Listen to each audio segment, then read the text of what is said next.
So what we're going to do here is I'm going to introduce everybody. First off, we have Todd Stashwick.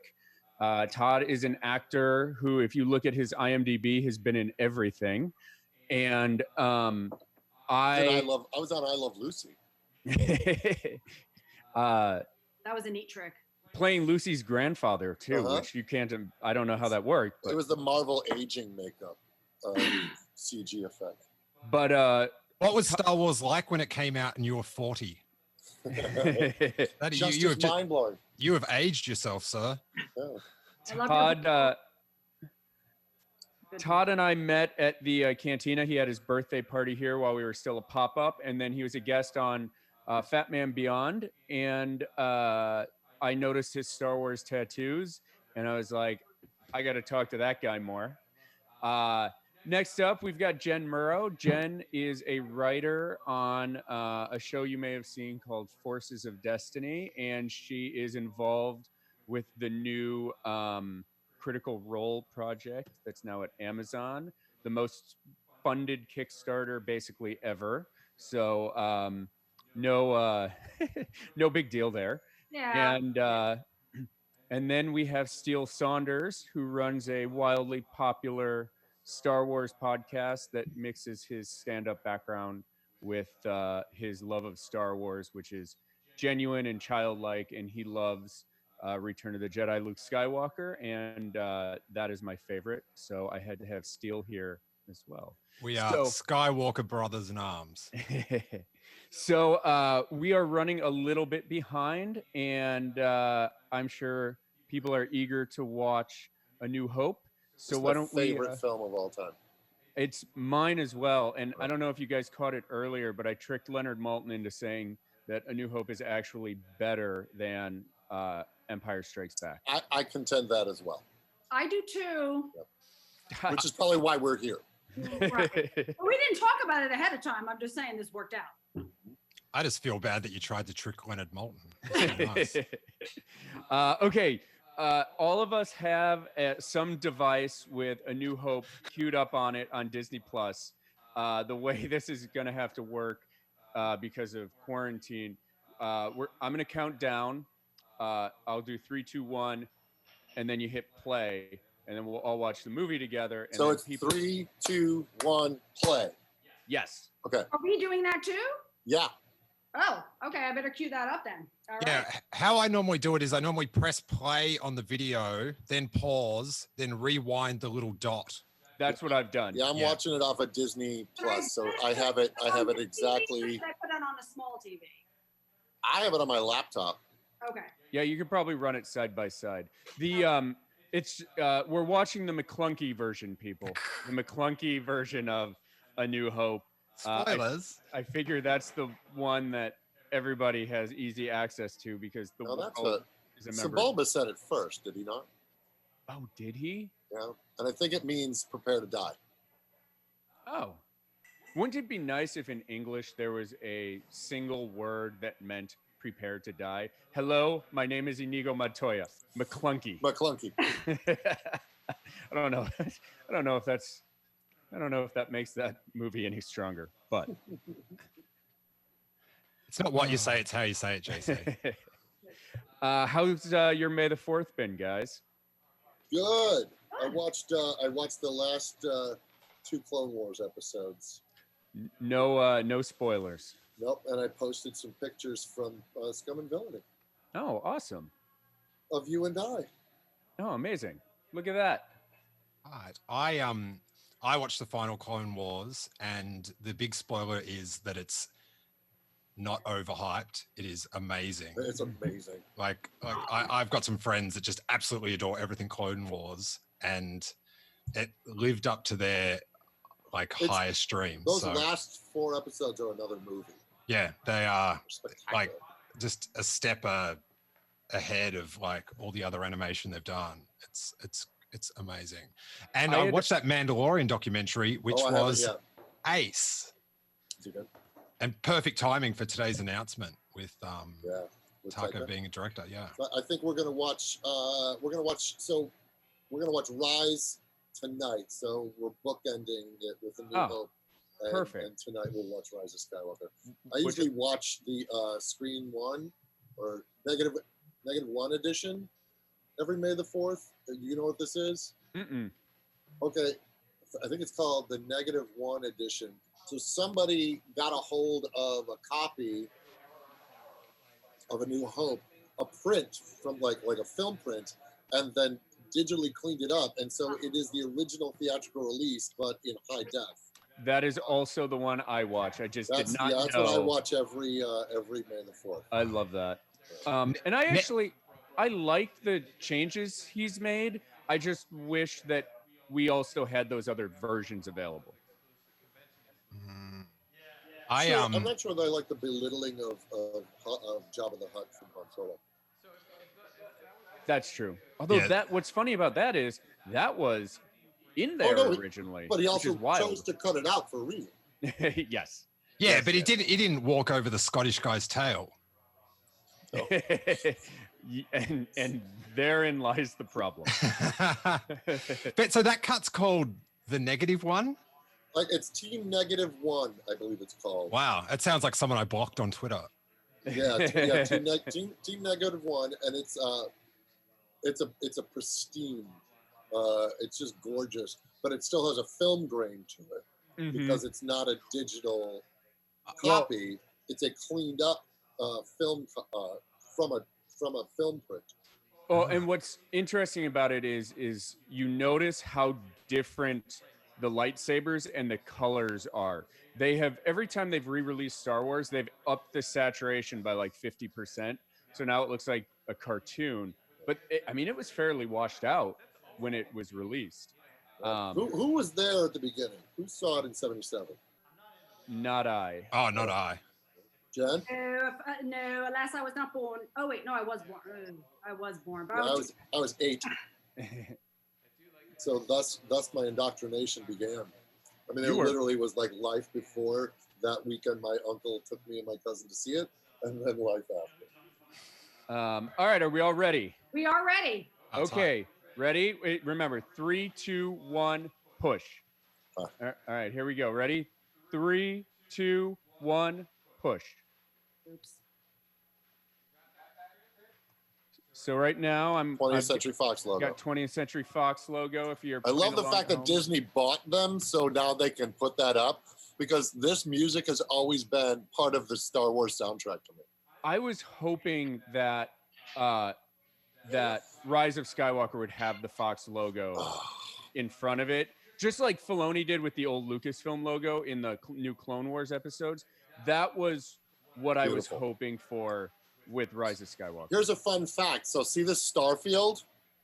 Speaking of Rise of Skywalker, when Rey is on the ground at the end looking up at the stars, this is the starfield that she sees. That's awesome. Wow. So that'd be so weird if like the opening crawl of Return of the Jedi I know. flew past. I like the ships like flying past it. These huge letters are still there. Yeah, like the Phantom Zone in Superman. Like, I think the crawl and that whole the starfield and the logo going back. I just wish they'd put that in front of every movie. And as much movie you ever go see. Like Meet the Parents. Yeah, whatever. But just like at the start of the Mandalorian, I don't know. It just sort of sets. It's just Star Wars is instantly Star Wars is everything. When I was at USC, they showed this in sound class. Tomlinson Holman invented THX, and they showed this without the music, and we learned how important the sound was because it would flow as hell without the music. Oh yeah. And then it's startling. It's startling, and we were, it was just really cool to see it on a giant screen at USC. And when I first saw it, it didn't even say A New Hope. That's right. That's right. That was added in the re-release, right, in 1979 before Empire. Yeah. I have the opening crawl on a tapestry in my nerd lair hanging on the ceiling. Heck yeah, you do. I've seen it. You've seen it. It's pretty fabulous. So now I don't remember a world like my first memory is watching Return of the Jedi. So I don't think I had the impact of what this was. Do you guys remember watching A New Hope for the first time? Yeah. I remember not understanding why the back of the Star Destroyer was like fisheye. Like they use a different camera. I don't really understand camera and lenses and stuff, but it was sort of like a bent, like a skateboard photo. And that always I was like, what happened to Star Wars just then? Like I had no knowledge of cinematography or anything. I was like, it seems bent. That was maybe my first memory of Star Wars. I love this moment because this sets up the fact that 3PO is a stinking liar. When he says, there'll be no escape for the princess this time, and then later when he's talking to Luke, he just like feigns like, I don't know whose ship we were on or where we were going. That wasn't a mistake at all. Do you think R2 is like looks on C-3PO as like a sibling, and that's why he still puts up with him? Do you think it seems like almost like a odd couple relationship where they're very abusive to each other, and you just can't hear how abusive R2 is clearly smarter than 3PO, and that annoys 3PO. It's like Abbott and Costello with less flailing, or maybe as much flailing. Flailing. Well, it's weird because in The Rise of Skywalker, they really showed their appreciation for each other for the first time. Oh, so sweet. And so it's like, did they start that now? Did they grow over time? Like well, no, because if you remember at the end of this, when he gets blown up after the trench run, 3PO is all verklempt. Yeah, you're right. And so they are like a very old married couple. They only appreciate each other. Don't know what you got till it's gone. How's all these guys that died to not even get an action figure? They sacrificed it all. And like the franchise did not reward them with plastic for 20 years. Even in Rogue One, they got screwed. Yeah, they're just like. I love this. I love every blast misses them. That was very confusing to me as a child. I loved it. The Force is strong with them. I never understood as a kid that the ship was inside the Star Destroyer. I thought it was like they blasted a hole in the side of the spaceship. I couldn't quite figure this out. Right. And when I was 8, I thought all the stormtroopers were robots.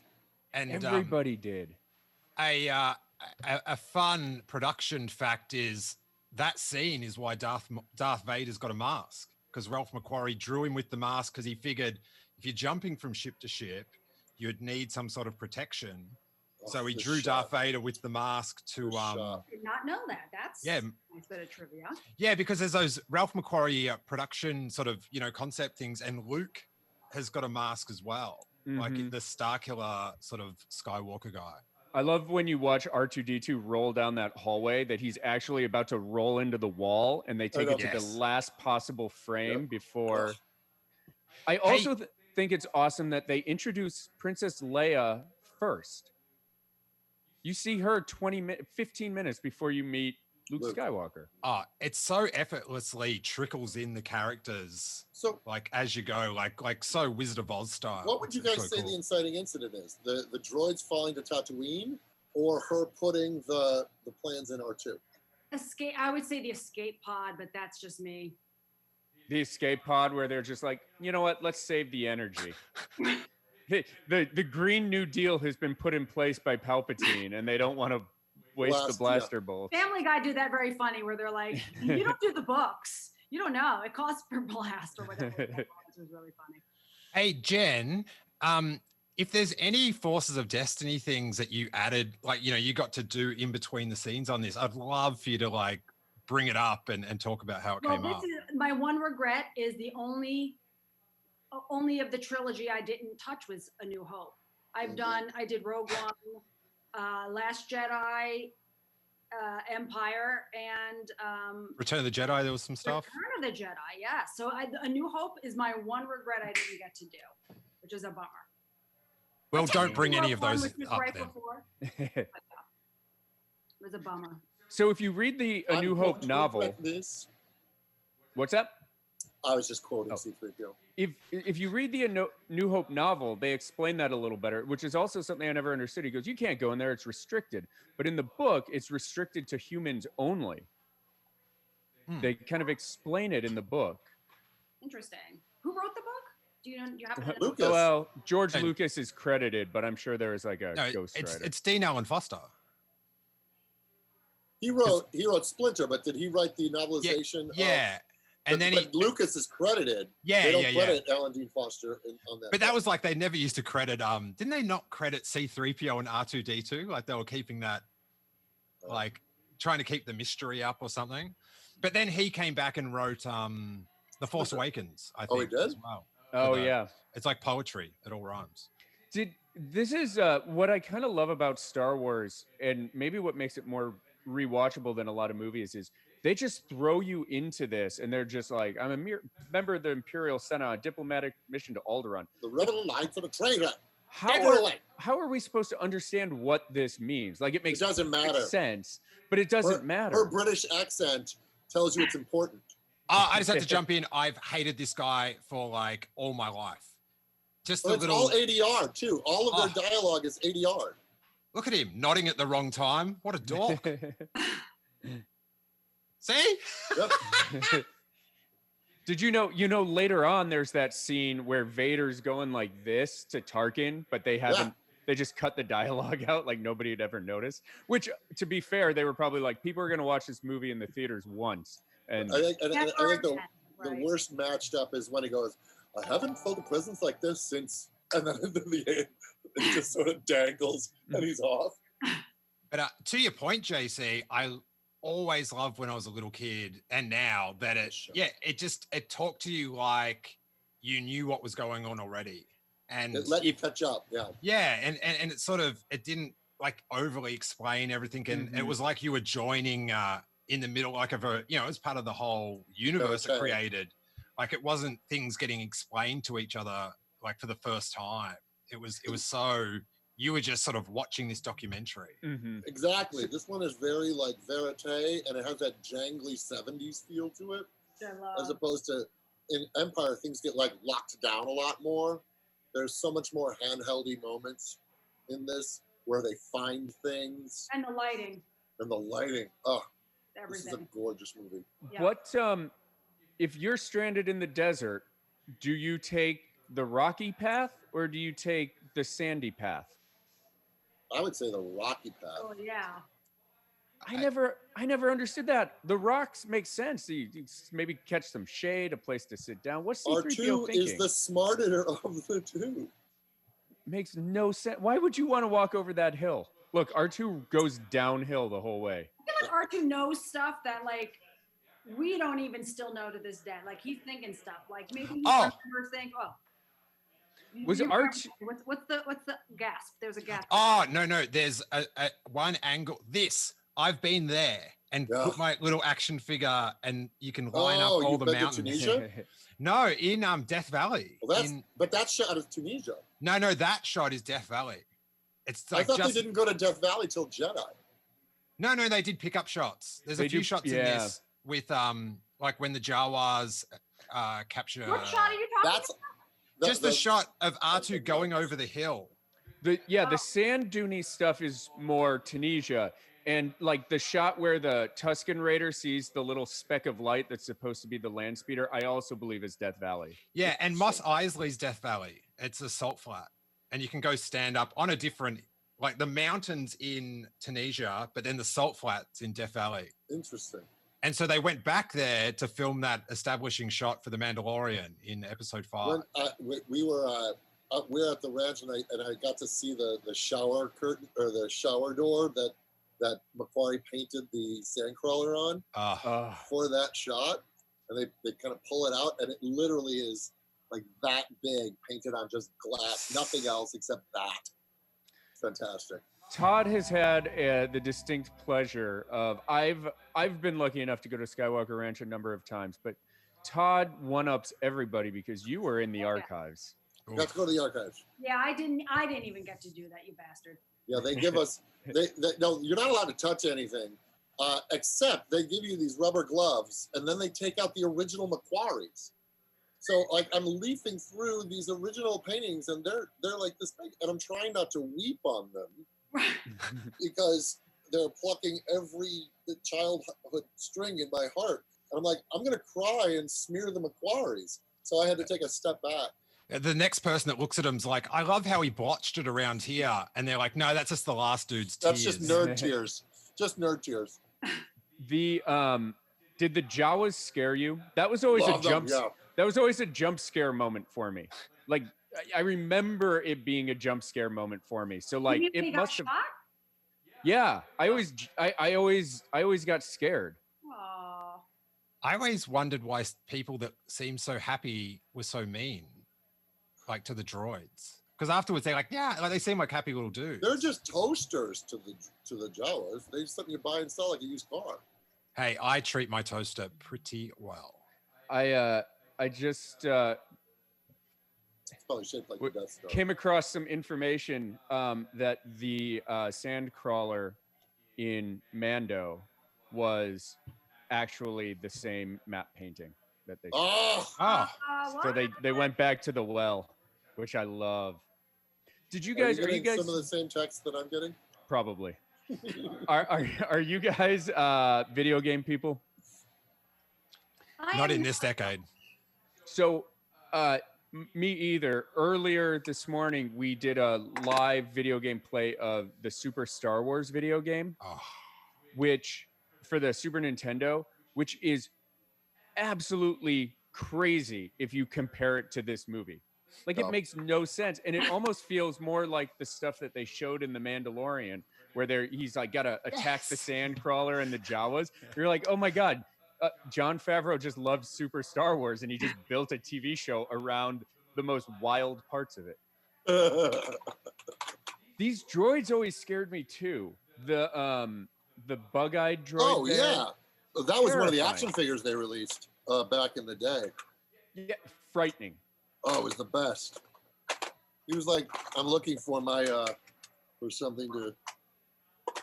Hang on. This will probably be at the very bottom. Also, like, who decided that the Gonk droid was? Oh man, that's the first Star Wars video game. Oh my god. That's from my 2600. Oh man. Which I had to move so that I could do our little setup here. And then there's that one was scary with the human eyes, and just like I think he came back in Empire in like maybe on Bespin he was sort of thrown out there as well. But yeah, that dude's they're awful. Just that dead-eyed stare, and his head just he's having like a bit of an attack.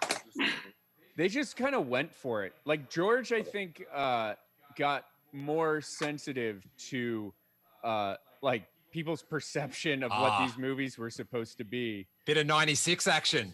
Is it 96? I don't know. Very 90s though. Yes. 97. I also love in this moment when an entire pod crash, he picks up one little O-ring seal and he goes, "Look, sir, droid." Like, couldn't be any other part from said crashed pod. This guy has a degree in droids. The Dewbacks look so much there better it is. now. Look, sir, droids. And I just like he deduced that is connected to that.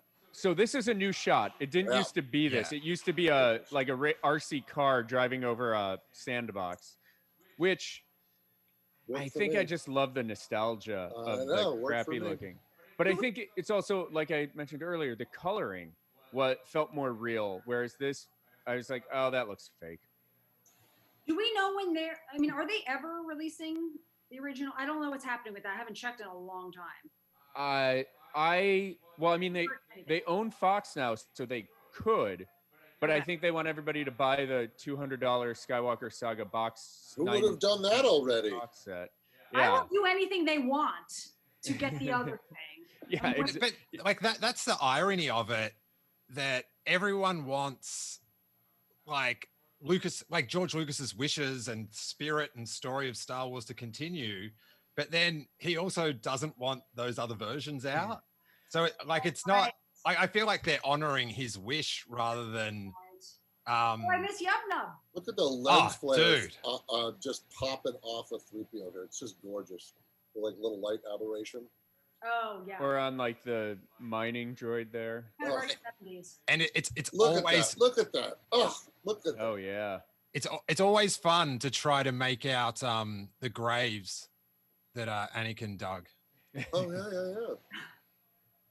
Dark, wicked dark. They were like, should we put the graves in? No, but we need Greedo to say McClunky. And I also love how loose they are acting wise. Yeah, what are you trying to scam me? Like, I don't know. and then when Luke like waves off 3PO, like, shut up. Oh, I always imagined Bocce was like Italian. Yes. Because it sounds like a little bit Italian. Jen, you want to weigh in on this one? Yeah, it's funny because I was watching the prequels recently. I'm like, wow, they got Italian in there directly via accent from Phantom Menace. And maybe that's making up for this not having anything. I don't know.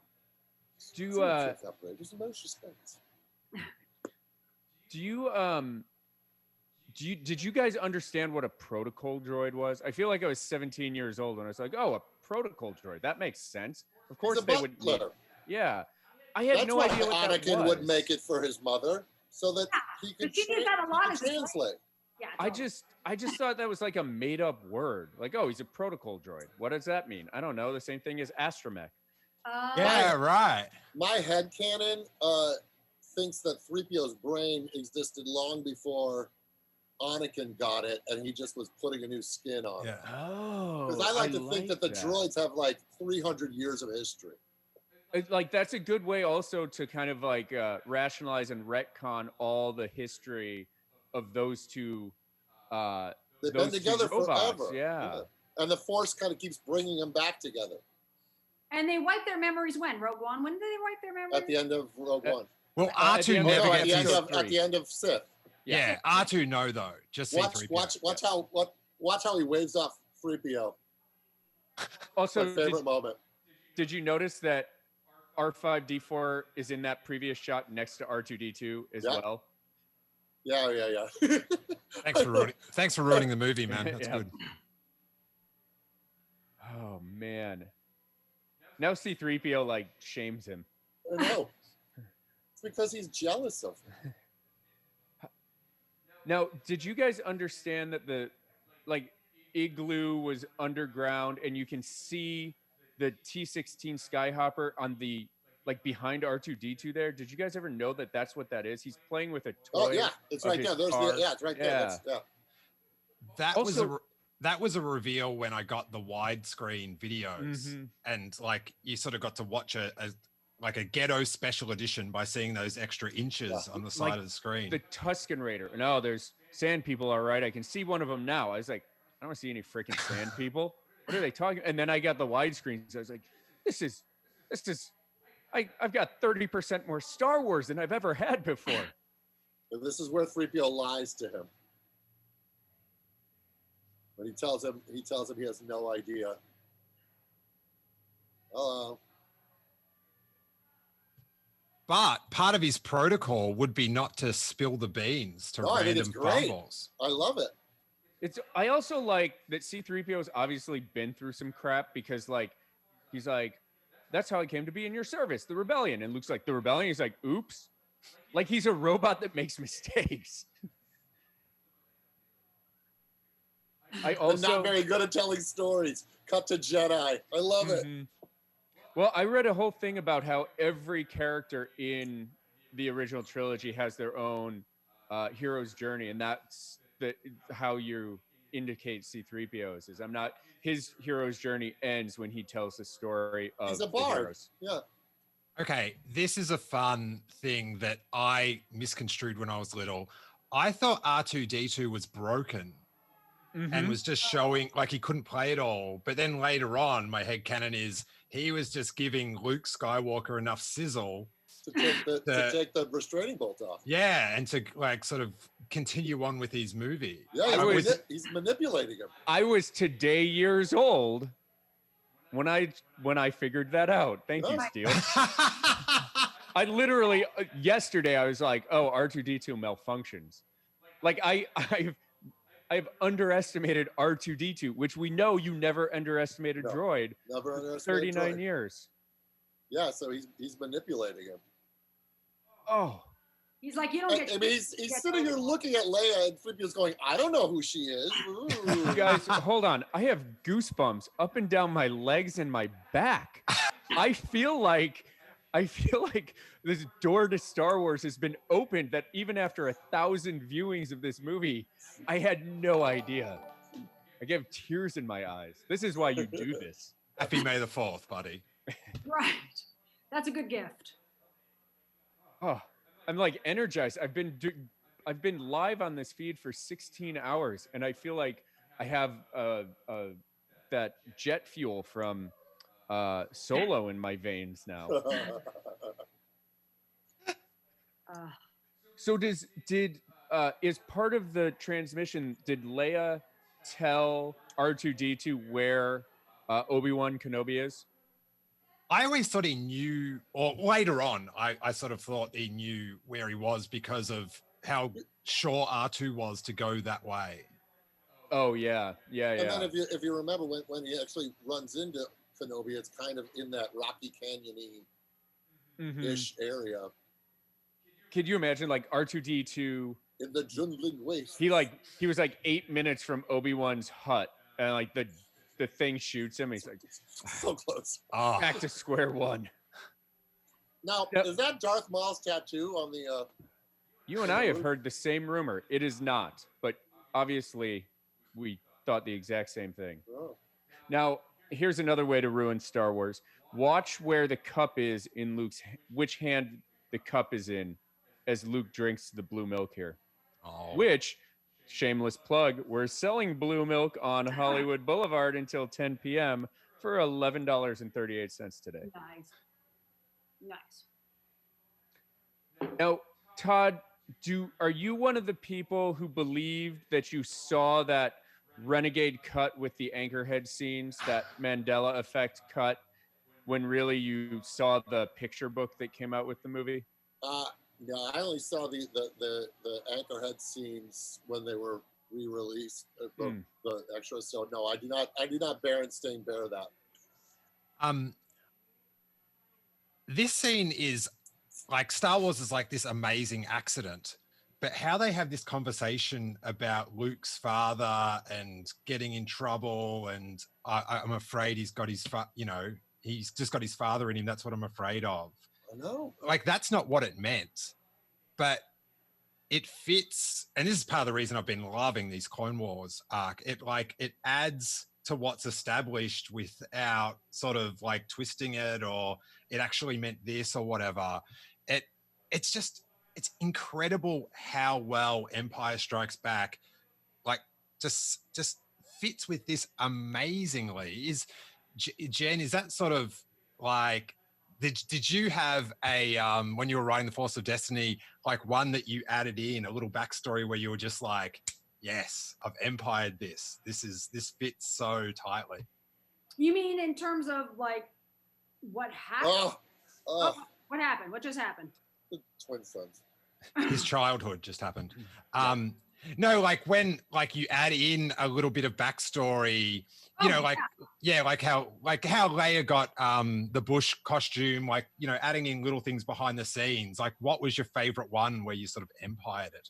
Oh God! With all due respect to the twin son scene. Sorry, everyone. Sorry. Yes. Yeah. No. This is an important moment. This music, man. Oh yeah. We're gonna just let that sit a minute. Oh. That's JC thinking about opening a bar in Hollywood.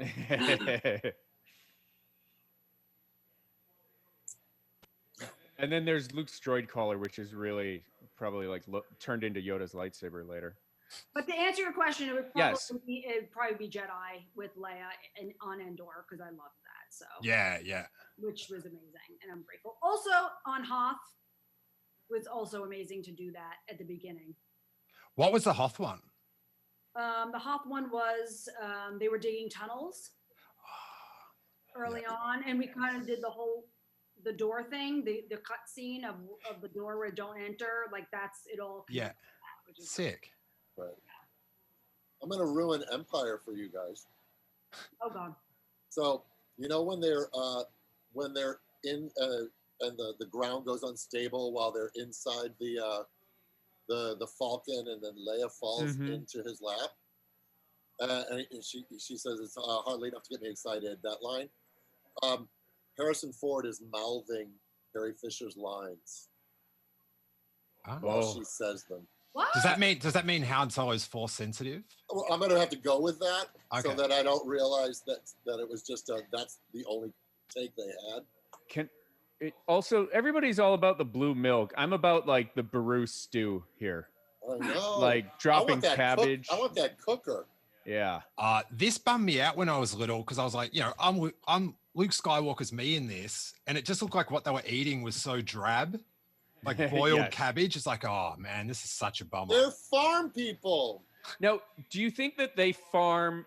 According to episode 2, Klieg Lars says that that Shmi was harvesting mushrooms. Do you think they harvest mushrooms off the evaporators? What are they growing? Moisture. Moisture farmers, are they just? They're just pulling the moisture out of the air I think they're and harvesting the water. Yeah. Here's some trivia. Klieg Lars played my father in a television pilot. What year? Jack Thompson and Annie Potts played my mother in the same pilot. Oh Whoa. my God, that must have been forever ago. It was called the Kerenskys. Yeah. If Hold you want on. to have some fun on the internet, and who doesn't, Google Jack Thompson centerfold. In Australia, he's like very famous. Yeah. And he was quite a heartthrob in the 70s. And you can see Klieg Lars like hairy Klieg. chest and all. It's Full Klieg. the full Klieg, seriously. So real quick, Todd just revealed that he is actually Owen, Lars, and Anakin Skywalker's stepbrother. Ah. You said that. I didn't have to. He has I the like how same they dad. rock the footage there because they didn't have enough Yes. of the Tusken Raider doing that. So it Okay. goes in I've reverse. never noticed that. Oh my gosh. This is my craziest. This is the one thing I want to ask George Lucas is he CGIs an extra rock in front of R2D2 in this scene. Yep. Now, I don't even want to know like if you think it's good or bad, but it's like you've got this film with all these effects. How do you watch it again after 30 years and go, we need a rock? Like what is happening in his head? Like it's I think it's because they didn't want the Tusken Raiders to steal R2, so R2 had to look more hidden. Because if he was there, they would have confiscated him first. It just marvels me that he just wants like I wish I could have controlled that cave a bit better. Like that's what he like honed in on one of these changes. It's so fascinating.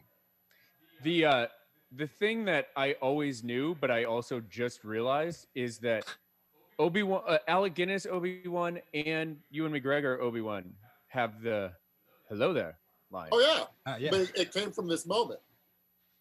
That's why Ewan does it. Mm-hmm. Which again, I was like 3 days ago. I was like, oh, wait, they both say it. Oh, that's why James Arnold Taylor always leads with that. But hey, did you guys used to hear people quote that before the prequels though? It's a different time because there's no internet, but I felt like Alec Guinness did it, and then like Ewan McGregor did the remix that became like the huge hit. Yes, and there's no memes of Alec Guinness doing it. They are all Ewan standing up into frame. Yes. Well, Alec Guinness is a bit too civilized for me. He's too civilized for himself. We all know how he felt. The music sting there is so good. Obi-Wan Kenobi, right there. Have you guys listened to David Collins' podcasts on the soundtracks? I have not caught it yet, but I love it. Oh, they're so good. On the soundtrack show, he goes through each film, analyzing all of Williams' work, and he takes like 3 or 4 episodes per movie. They're fantastic. I feel like who I think Sam Witwer. Yeah, He's probably. been on a long time, right? Well, David Collins used to do it on Rebel Force Radio, and then now he's got his own soundtrack show. So he does more than just Star Wars. He just had a series on the Superman ones that are excellent. Superman the movie. That's a great score. I think it's interesting also that Obi-Wan's like, well, we got to go inside because the Sand People are really dangerous and easily startled, but nothing scares them more than 4 walls and a roof. Good point. They don't venture out of their own territory. Wait, The best wipe in cinema history coming up right here. The best wipe ever. This is so I'm a little early. Don't just leave me here to die. No, go on without me. He's such a fop. He's like on a fainting. Here we go. Watch that wipe. Oh, that was great. And then Obi-Wan in the special edition got an upgrade on his house and property. He got a mountain view. Watch how 3PO just goes all dead-eye when he shuts down here. If you won't be needing me, I'll just... Bye. Do you hear, you fought in the Clone Wars? Do you hear that differently now after watching the cartoon? Oh, hell yeah. I mean, is it like a major flashback in your head and then you're like, oh, yeah. I think just context, if nothing else. Well, you guys have seen the cut where he talks about Anakin and they cut to him leaving him on fire on the beach? Yes, he was a good friend. Your father's lightsaber, he killed many younglings with it. I don't really connect with it when I watch this, but when I see people that do like those edits, like, mixing the footage between all the sagas, and like that's when it really gets me. Like it says he was an old friend and it goes like to that footage is. Yeah. The music was great. It's also like Luke's lightsaber is basically white here. Yeah. Which is kind of cool. Yeah. And then Kenner was like, you know what color that looks like? Yellow. That looks like yellow to me. Which is kind of cool that Rey's final lightsaber is yellow. Mm-hmm. Yeah, but it doesn't like extend out of her wrist. If they wanted to do it. Should have been like she should have had her hand cut off at the arm cut off at the elbow, and her lightsaber was cybernetically put on. Yeah, so she's like Furiosa. Yes. Not a terrible idea. Oh. Oh man. Alec Guinness is so good. First big lie.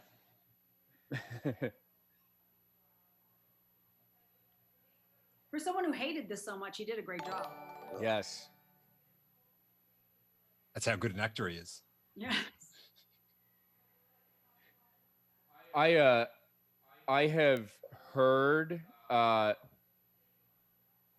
some of these movies with just the dialogue tracks, and it is amazing to hear what's ADR and like how much background noise is in certain scenes, and like you hear C-3PO's plastic all clanking around, even in dialogue that's still in the movie.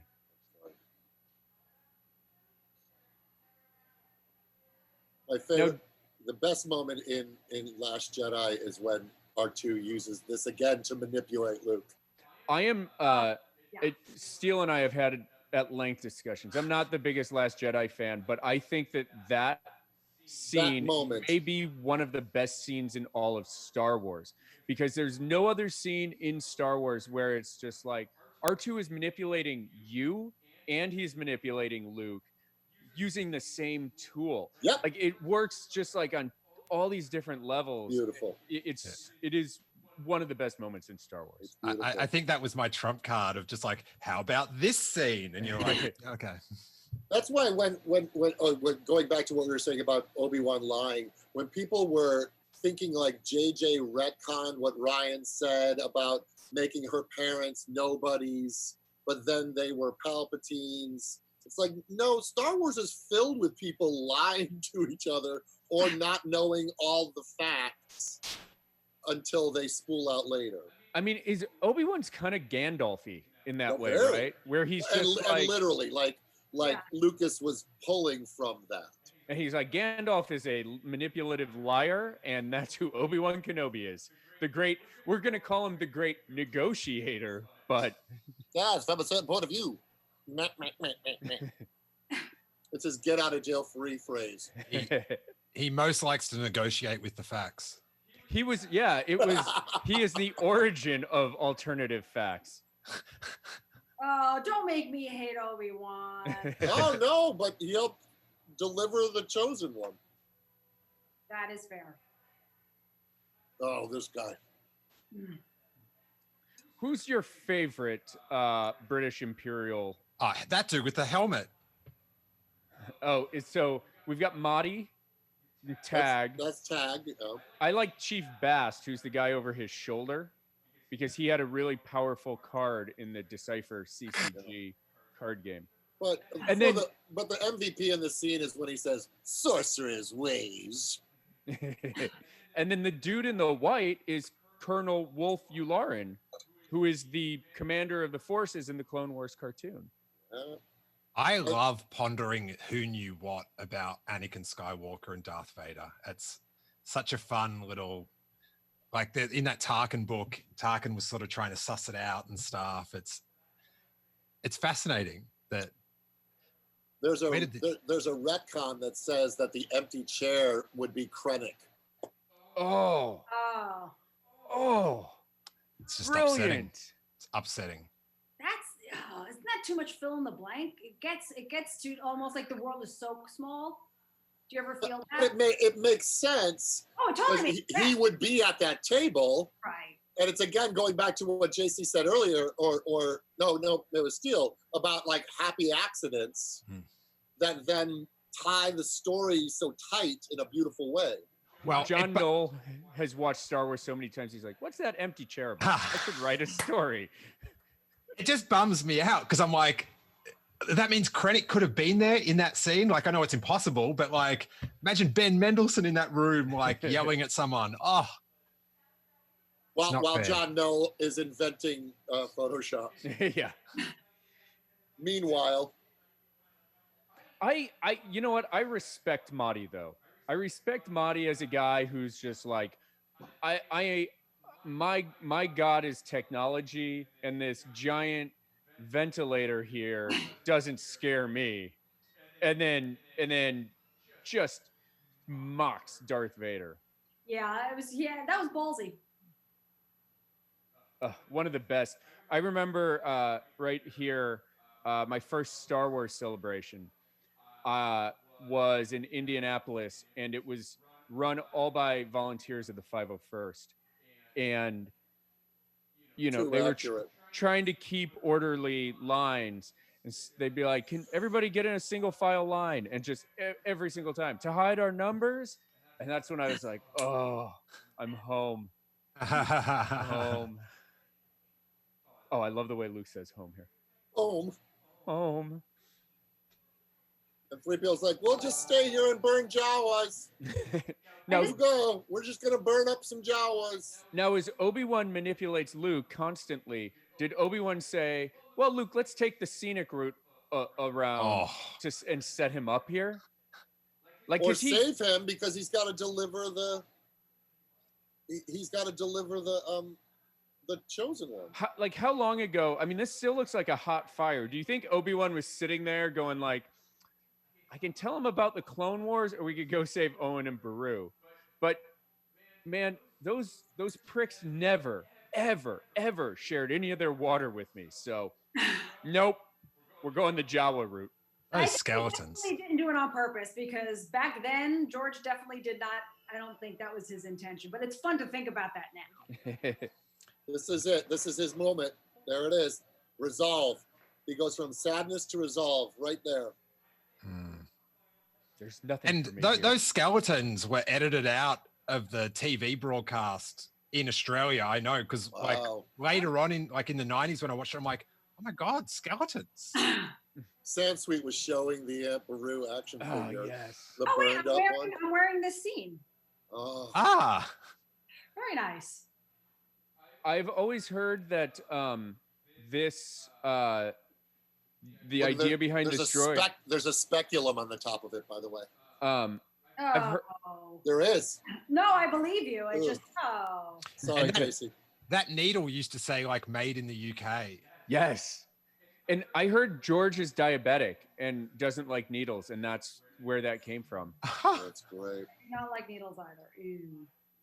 How was your drive? I also love how bouncy it is. Like they really sold how it hovers, and like the shocks aren't too good. My other pop culture love is Seinfeld, and I always love to think that when Luke goes to back to home to find Aunt Beru and Uncle Owen, he pulls in a lane and stops to get some juji fruits on the way just because he was hungry. And then like, goes through, goes to In-N-Out, gets a shake, and then he gets there.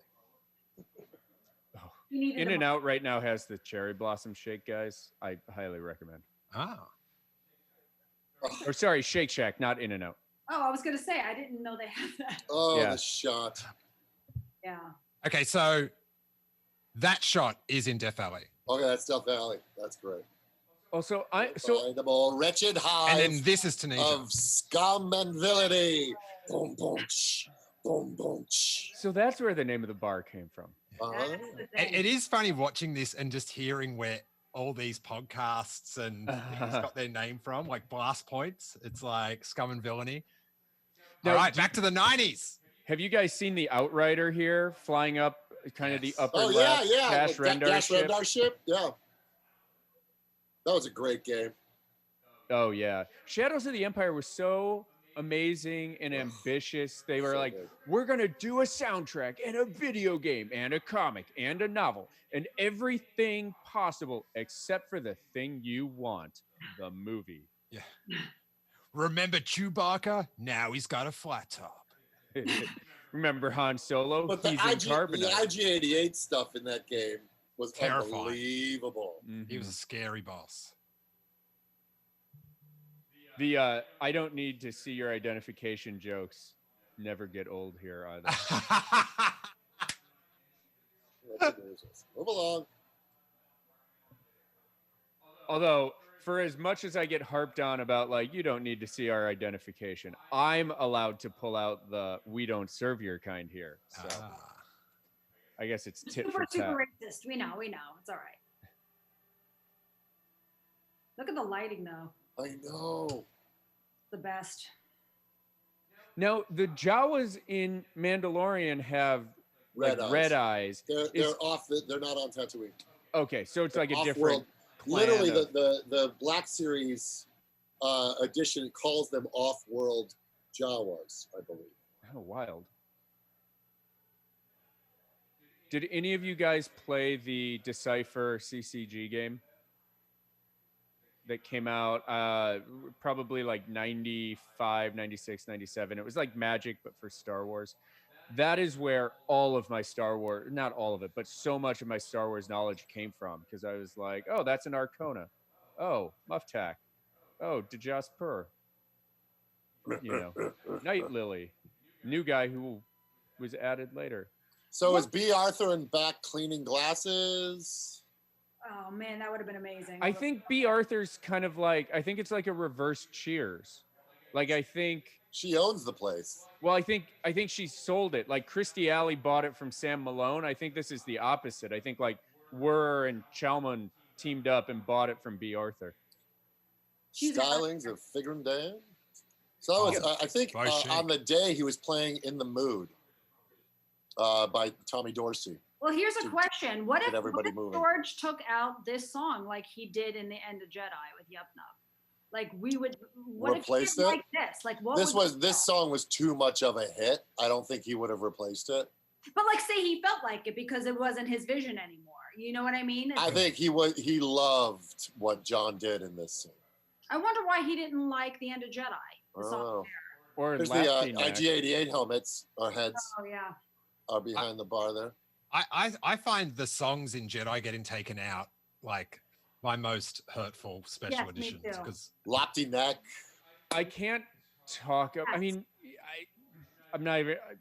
I'm gonna just cut the Jedi rocks right there. I can't do it. Well, and it's like I get that he's a CG Muppet, but like, why do I have to see the spit hanging from his uvula? Just because you can doesn't do something doesn't mean you should. I like the fact that this guy has a doctorate. You better watch yourself. I wanted men.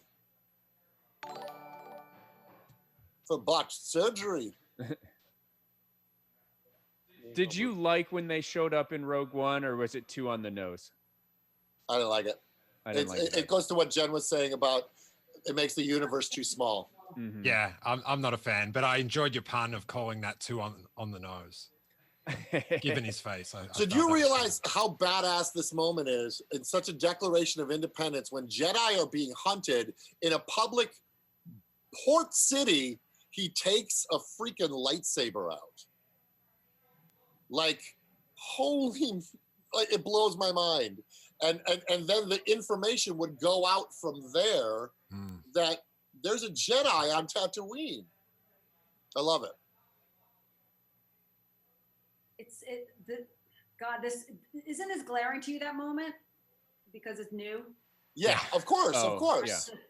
Of course. But now, like, thinking of it in context of the whole, the fact that he chose to do that so publicly, knowing they were sort of nearing the end game, it was it was a bold move. Also, do you think off camera in his meditation chamber, Vader's like, he gets the guy pops up and he's like, the Jedi's been spotted on Tatooine. And like, do you think the tumblers click together and the droids, the princess, Jimmy Smits? Oh, they're going at Obi-Wan's been on my home planet this whole time. Talk about that. Adding insult to injury.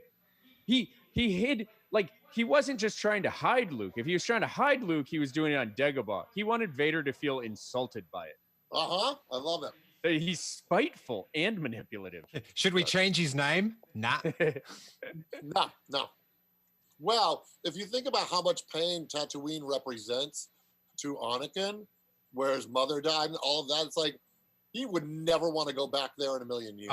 You say that, but then in the comics, he went and had a meeting with Jabba the Hutt. I know. Joe was always like, oh. I loved that he never wanted to go back there. I love Harrison's turn here when he's talking to them, and then he turns all sort of all excited and giddy to Chewie. This will really save our bacon. He goes from being like, I'm a scoundrel and all saucy. He was so young. He's not showing his hand at all. Docking Bay 94. So as a kid, I was a Han kid, and it could have been as simple as like, I was 8 years old with brown hair. He's got brown hair, me too. So like I connected more with Han than I ever did with Luke. That's interesting. Sam Witwer has a theory that he goes, everybody, kind of building off what you said, everybody thinks that they are Han, but in reality, everybody's Luke because we're freaking nerds. Han is like your older brother that you wish you were. I was always so shy and like not cool that I was like, oh my God, Luke has a lightsaber. If I had a lightsaber, I could use the Force. I should have brought my DL-44. It's in the house. Do you have the Master Replicas one? I have Todd's costumes one. I'll have. Let me reach somebody in the house or have her bring it up. All right, we have to give this moment its due. Yep. And the head move. Do it, George. We're gonna watch it in silent and just cheer.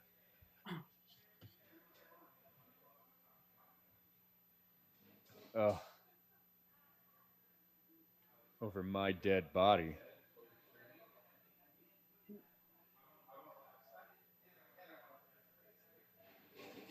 Woo!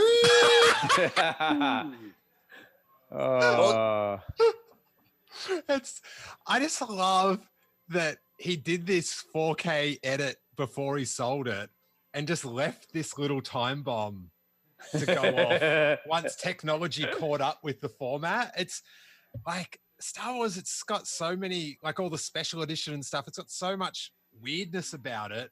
And he just left this little, just like it reminds me of how Sheev, after he died in the canon, sent things to blow up Naboo and stuff. I felt like George just left this little, just like, you guys have been arguing about these films for so long. Like, drop, here you go. Here's more. Don't take it so seriously. Like, oh, well, that's a surefire way to fool some stormtroopers. Lock the door, because what could ever be behind them? Well, sand people too, apparently. This one's locked. Move along. Couldn't be in there. I think they make a joke about that in Rise of Skywalker, don't they? When they're on Kijimi, like There's one where they go up to a locked door, or they just keep pounding and pounding and pounding. I don't remember. Look at that R2D or C-3PO gaslighting R2 there. Oh, there's that horrifying droid again. Oh yeah, I think it's CZ3. Yes. Is the name of the droid. Well, I'm just glad he got bought. Yeah. Oh, he's doing well. He's still twitching though. So, and the soundtrack, or I had the story of Star Wars as a kid. Oh yeah. And I would listen to it, and they would include the moment of the spy, and it would just be this random thing with no explanation. You would just hear this. I'm like, what's happening? Because you couldn't rewatch the movie because it wasn't around. How do you feel about this scene? I'm not a fan. I love that I have the opportunity to see it because I always heard the rumor about it and saw the whatever in from Star Wars to Jedi. Yeah. But I also like, do all Rhodians wear brown leather jackets and like green tracksuits? It's just that. Yeah. Isn't now it was an actress that played Greedo, yeah? It was both. Yeah, both, yeah. Depending what country they were filming in. Oh. Had to do that some way, and that's the way he fixed it. And it also is weird here. Like there's a weird shading behind Han's hand. I wish he would have gone back and put Return of the Jedi Jabba in. Like no toy, and no CG version of Jabba Hutt has even come close to what the original was and what the puppet was. Yeah. I just find this really reductive as to the character, because what's so beautiful about not seeing him till Jedi is he's built up so much. You talk about him, and then when you finally meet him in Jedi, and he's just he's Caesar on this throne, and it's terrifying. But to see him sort of be pushed around a little bit by Han and him out in the open, it just reduces the fear of him. I hate it. I hate it in context of story. I also don't like that Boba Fett's there. That to me is one of I was gonna say that's everything. I mean, it's huge. That is as egregious. Wait, watch R2D2 go down the steps there. Did you guys catch that? Yeah. How he like Kenny Baker like has to carry him. I also like the reference in Force Awakens that the first time you see it, you see the Falcon again. It's garbage. So it's a piece of junk here, and it's garbage. Garbage will do. There's the dice, which you only see the dice in 2 shots, and then they like made a movie about like 2 movies or 3 movies about Han's dice. Like that little piece of pop culture. They're just like, you know what matters more than anything? These babies. I don't have them over on a shelf over there or anything. I know they're not hanging behind the bar, but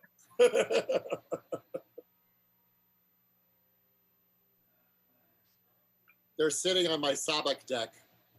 So can I ask, because you're a role-playing guy, did you play West End Games role-playing? Just D&D. And Gamma World and Top Secret. Okay. I didn't play the role-playing, but they had a Sabak rules and deck in Cloud City expansion pack for fun. West End Games. And so in college, because I was super cool, my roommate and I made a deck of cards and we'd sit there and we'd play. And then when the new ones came out, when Solo came out, they're like, that doesn't count anymore. And all of a sudden I understood why the people who loved the Star Wars EU so much were so upset that they changed it. Well, if they had to change it if you wanted Chewbacca in Force Awakens. I mean, I'm happy that they changed it. I think I actually talked to Timothy Zahn at Comic-Con one point, and I asked him, I asked a question in a panel, and I was like, how do you write in the Star Wars universe? I feel like there's been a movie or a book or a comic book about like every day of Luke's life from the time he was born. And he goes, well, I said all my stories before or after. And that was kind of the thing where you're like, oh, one of your greatest authors is just like, you can't write in this timeline anymore with these characters. It's like a minefield. First time. It ain't like dusting crops. Woo! Whenever I go to Galaxy's Edge, I always make sure that I'm the co-pilot so I can jump us to hyperspace. 100%. How was it the first time you pulled that lever? I didn't cry. What? Shut up. I was weak. Like I almost couldn't do it. I thank God I was sitting down. He's wearing slippers in this scene, by the way. Tarkin is. Yes. I was embarrassed. I was like, that shouldn't have felt so good. Like I was like, I've got too much. Like I should have like priorities in life and save those feelings for something that I've actually done or achieved. Like birth of a child. Yeah. Steele's like, tell you this, I haven't been yet. What? You haven't been? All right. Well, if the world ever comes back, we gotta go. I was in the middle of a divorce. I'm busy gardening. I've got lasagnas to bake. You know, I just didn't get a chance. Every other excuse. Well, at least they haven't closed Disneyland, so. Yeah, that's gonna have to be my first thing when it opens. So we should take a field trip. Actually, that's what we should do. We should live stream the 4 of our trips to Galaxy's Edge so that you can see Galaxy's Edge. I like that plan. That's right. Is Leia acting here, or is she hamming it up for Tarkin, or is she really scared? She's terrified. She's terrified. And again, that was so confusing when I was little. It sounded so much like the other planet. Can I tell you guys a secret that I shouldn't say out loud, but I can't say it. We're going to do something really cool with the bar that plays into the idea of Dantooine. Whenever. We should have been doing it actually in June, but I don't think we're going to be open in June, so it's going to get pushed off. Whatever. People are watching it live. I'll drop it here. Has to do with Geeky Tikis. Ooh.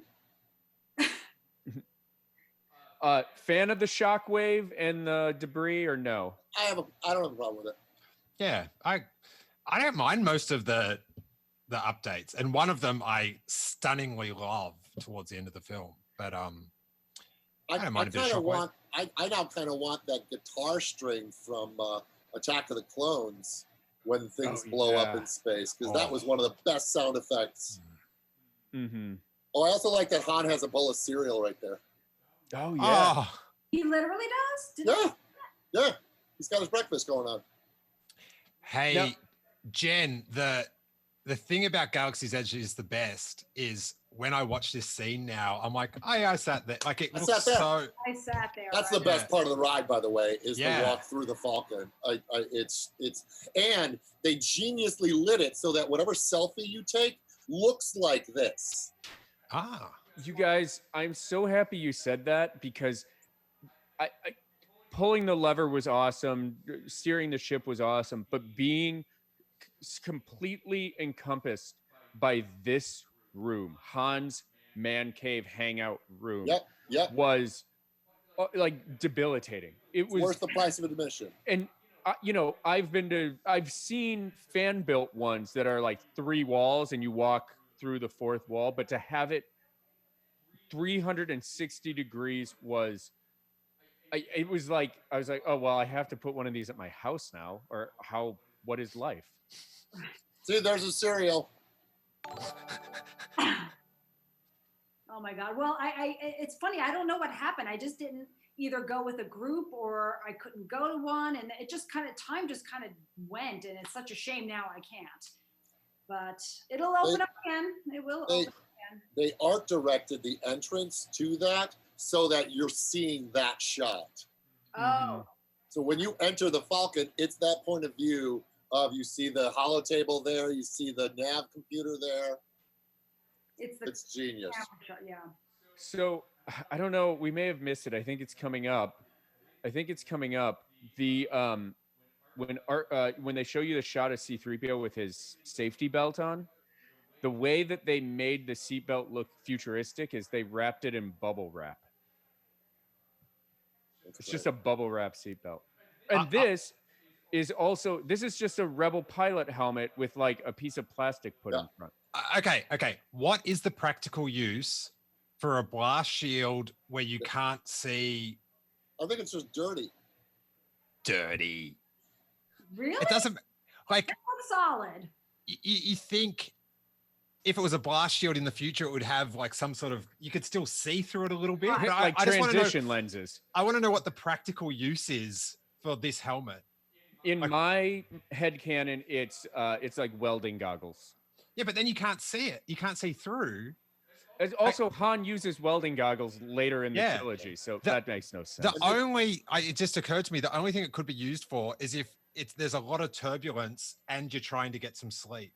Yeah, fair enough. We also gloss over the fact that Obi-Wan uses the word suddenly twice in his sentence. Oh yeah, it's weird. Suddenly Yeah, dried so out and suddenly silenced. Which part was sudden? Is this this is the scene, right, where Vader gestures wildly? Check the after bottom of the seats. They got the wheels, Yes. just like an office chair. And it's so dark, I can barely see it. So I think this is the it. Empire is cheap. Watch Darth Vader here. No, they cut it. That must have been a different scene. Yeah. I always thought that was the coolest view of hyperspace too. Oh, It's just like, how did they do But- that? the Doctor Who tunnel? Yeah. Yeah, how did I literally, it's just like, this is the greatest special effect of all time. That's good. No spoilers, but the depiction of hyperspace in that Clone Wars episode was so good. Oh my God. Dude. Ugh. I love that they fly through the 3 asteroid triangle like 4 times here. Did you get my text? And then they also put that in the Star Fox game for Nintendo 64. Ah. We're in big trouble.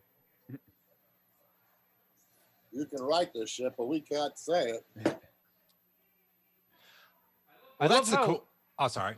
I was just gonna say, I love how just like, I got the fastest ship, even if it's impractical. We're going to do this so I can prove it to you. The cool thing about Luke Skywalker for me was always that he reacted to things the way I would. Like when the light beeped and he's like, "What's that?" It's like, The yeah, space that's station. what I would have done. Like I would have been looking over, going, "Oh, space travel, yes. What's going Yeah, on?" he's never been interstellar. Yeah. Yeah, I think you're right. I also like the fact that Rey and Luke are kind of the inverse. All he ever wanted to do was get off Tatooine, and all she ever wants to do is stay on Jakku Right. No, that's kind of because cool. she's waiting for people to come back. Oh, This scene, I just now distracted me. think of all these tired, sweaty Englishmen shaking the. Like, At Pinewood, or was it Elstree? I think it was Pinewood. I think this was Pinewood. I think they moved to Elstree and Empire because Stanley Kubrick burned down. They were in Elstree in '77. Have you seen the documentary? Oh, I haven't, but I had heard about it. Yeah, it's good. Where is it? Uh-oh. Oh, it's a documentary, Elstree 96, baby. Oh, There it is. Oh. God, it's so ugly. It's a lie. and it's the A New Hope version as well. Yes, with battle damage. Nice. And it's heft because it's made from a Mauser frame. It looks heavy. I don't No. know. It is heavy. Okay. Now, everybody used to think that stormtroopers and Darth Vader were like robots, but doesn't it, like, did it tip you off that they might not be when Han and Luke put on the costumes? I was 8. I just thought they gutted the robot stuff and put on the outside. I mean, there's so many reasons I shouldn't have believed that. They just looked like robots to me. I wasn't given any other reason to think they weren't. I'm quite fond of doing Star Wars trivia, and we have some of that going on later tonight. But I've gotten so deep into Star Wars that I started listening to what the announcers were saying on the Death Star PA system and trying to figure that out. Like, who's 316? Why do you have to report to Control 316? Oh man, you What need did you that do? bar to reopen. I'm very worried for you. Hey, Worried. I'm not into all, like when you talk about the different versions for the different movies, I never noticed that sort of stuff, or the Imperial badges. And I know people know what they mean, but did they mean something? Like, did people sort of backdate what? Now, I think rank is shown on the different officers. Yeah, but did someone sort of work it out, or was it like, did they sort of like retcon what all the dots meant, or did they actually put thought in who had what dots when they were making the movie? My guess is the art department probably put forth who had what dots. Ah, okay. I don't think so. I think it was kind of random, and then West End Games tried to make sense of it with Pablo Hidalgo, and then they made more movies, and it was just like. So you don't think the lower ranking officers have different dots than, say, Tarkin would? Well, I think it was like the Grand Moff, or this means general, or this means this, but then later on, like Nita has the wrong badge for being a captain or something. So I think they screwed it up. And then there's been, this dude's got 4 blue squares. What's up with that? I love this room. Look at that shot. I was gonna say, see, you guys notice all those details. For me, I'm looking. Their DP is like freaking. Oh, it's gorgeous. Yeah, I'm all about the look. Oh, it's makes me so happy. This room is fantastic. It's fantastic. I can't remember this guy's name, but he was Australian, and he actually appeared in like a few fan films, like recreating his character, which is pretty cool. Oh, and he's got like a big scar on his face from getting hit by the Wookiee. My favorite line in all of Star Wars is in this scene, and that's what I had put on my tattoo. And are we gonna guess? I'll you've told me what it is, so yeah, I'll point it out when it's coming up. So I like what it means out of context, but I also like it in context. So apparently here R2D2 is downloading the records of the entire universe.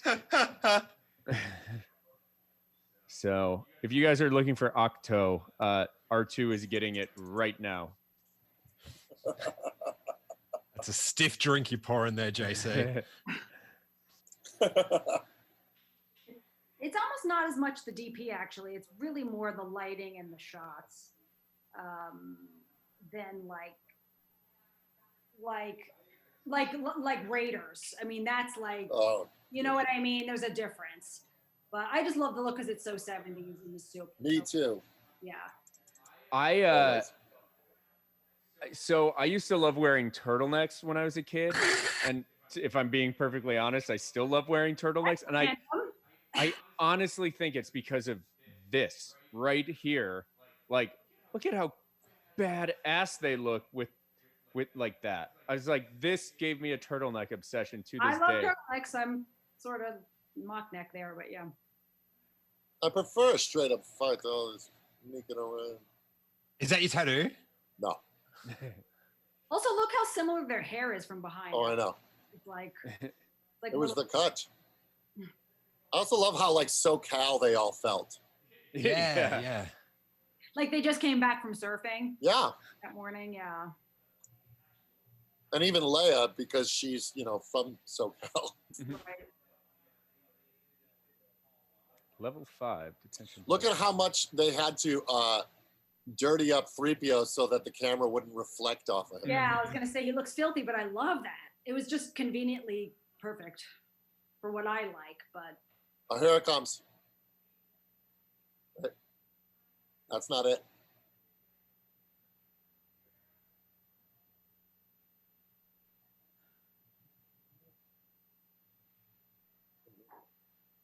Here it comes. Here it comes. This big idea.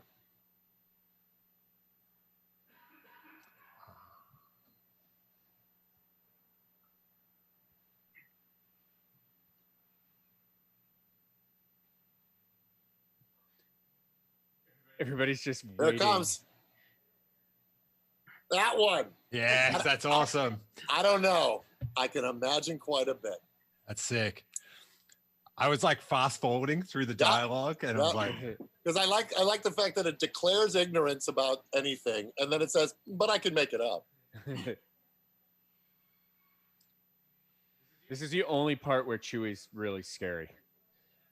I love this just because it's just a great sci-fi plan. We'll pretend he's a prisoner. It's a heist plan. Yeah, it's sick. These guys are scoundrels. They're doing subterfuge, disguises. It's so good. Well, I say it's a sci-fi plan because I didn't have any context before seeing this for the first time. Fair enough. Yeah. So it's like, it's a Star Wars thing. I love that whole way. I'm just saying that. When C-3PO is on Tatooine, he's like, lock the door, R2. But when Han's like, C-3PO's like, what are we going to do? And they're like, lock the door. He's like, that's not very reassuring. It worked before. Yeah, we use all your know logic. Stormtroopers will not go through a locked door. He just checked out that droid. like that droid was walking away, and he kind of like, no, you look just as good walking away as you did walking forward. This is one of my favorite jokes in the whole movie that, again, I almost never, it took years for me to pick up. Like, watch how the dude who tries to get in the elevator with them. Oh, yeah. You don't want to be, he smells, wet dog. And then this is my favorite joke, though, where it's like, it's like, oh, I can't see a thing in this helmet. That's not it. The best part is, watch, Vader senses Obi-Wan Kenobi.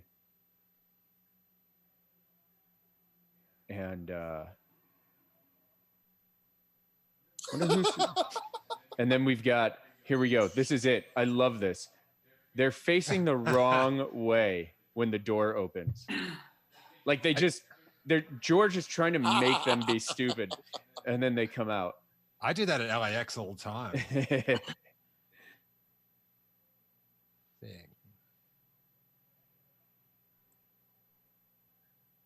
Oh, he's so smug. Oh, that's amazing. 1138. I love the 70s lights over the elevator. It's very like cabaret.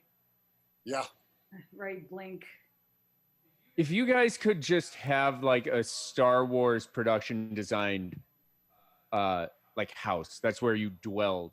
Which dwelling would you pick? Like the Imperial aesthetic, the Tatooine, I would pick the Falcon. I would go with Naboo because then my wife would appreciate that the most. Like it'd be a nice sort of like the lake house. Yeah, we could live well. Yeah, with Paulo. He'd be your neighbor. Yeah, because you don't like sand. It's gritty. Right. That's it gets everywhere. No, I just love how lived in the Falcon is. It just looks comfy. There's a game area. I'm trying to fit some beds. Trying to work out what planet that your brick aesthetic would fit in. That could be Tatooine. You could be like living well in a nice area of Tatooine. Yeah, my house is fine. How are you? Thank you. How are you? It's got a lot of arches out front, and it's got that stucco, and it looks very Tatooine out there. Yeah. Yeah, I actually love the houses in LA. A lot of them have got the Tatooine curvature, and it's well, I'm already nice. And not to cross the streams, and I have not been to Jen's house, but the rumor is you can see Hogwarts from your backyard. That is true. That's a little short for a stormtrooper. He is.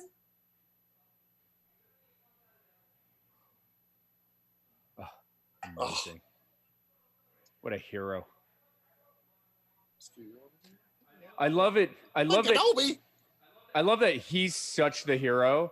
And then like 2 scenes later, she's like, oh my gosh. Yes. Tweedledee and Tweedledum on top of being tortured. I would have liked it if she had said, who's Ben Kenobi? Mm-hmm. Because she only knows him as Obi-Wan. Ah.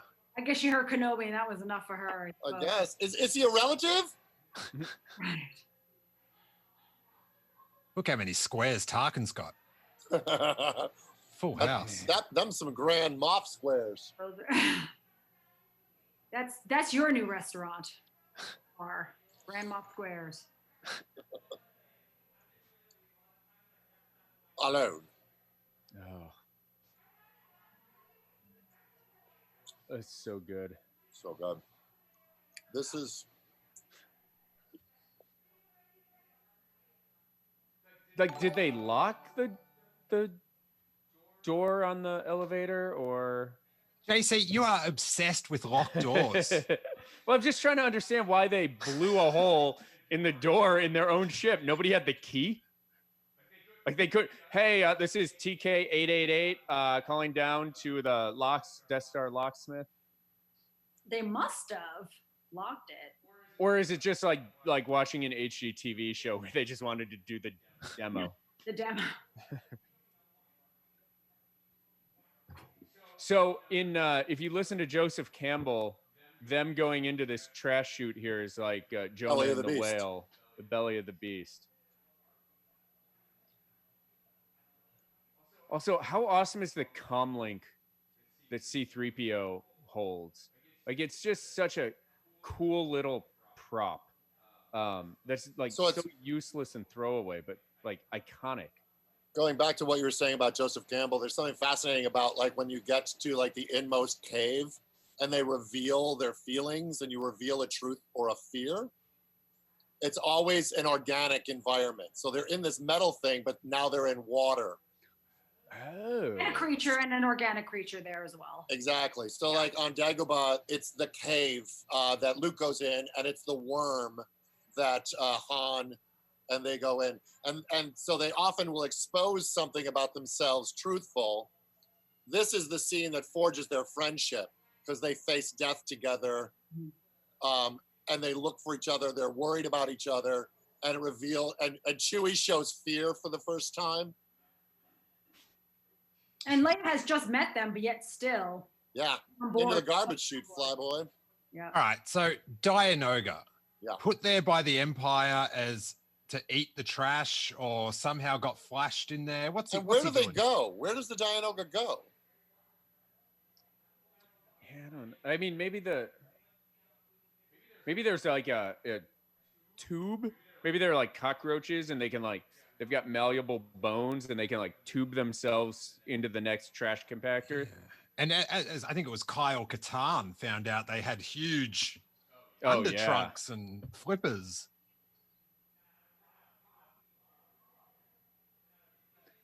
This also, the Dianoga, and they made it, this is the one thing they actually made scarier in the special edition. Actually, there is a bit of it's poetry, it rhymes involving Jen in this, in that when you played that Dark Forces video game, the Dianoga had this whole body that you didn't know about.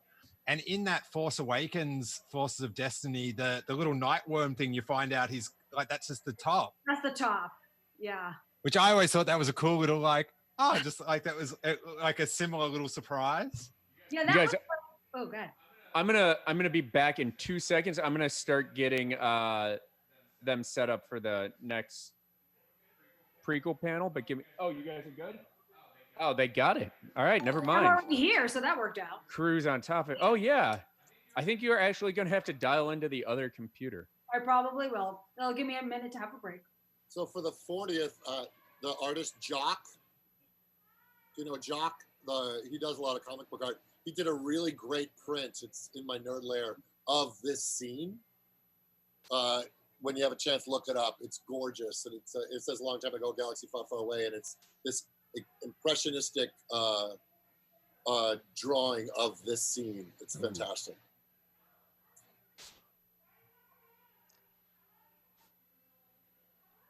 Let me go. Do you think they just thought he was dead? Like, did they just give up on him? What was that? They had a good run. Oh, that music. I love the headcanon of like the Dianoga knew what that sound meant. Yes, it did. I don't think that's headcanon. I've always thought that that's why it took off. Yeah. It knows like this is routine. Yeah. Yeah. Because he says, I don't know, it just let me go. And there's that beam that's in the Mandalorian. It's like a really popular shape of metal, apparently. I always thought, you know how Marvel Comics does like their what ifs, like what if Spider-Man and Wolverine, whatever. I always thought it would be fun to do a Star Wars what if, and like as like a little kid, I was like, what if head bump. Yes. What if oh my God. So yes, you know that I think Todd's like about 5 seconds behind my screening. Oh, am I? Yeah. You know that the guy who bumps his head had a feature-length documentary done about him. No, but there's debate about who it is. Everyone's like I'm the head bumping strawberry. No, that was me. But so we had him on earlier. He talked to Greg Grunberg. Grunberg, yeah. And he played a clip of the documentary, and he it's like a 48 hours investigation. Like it is so serious that you don't know if he's serious or like mocking it or insane. Like it's phenomenal. I tried to resync up. What's happening right now for you guys?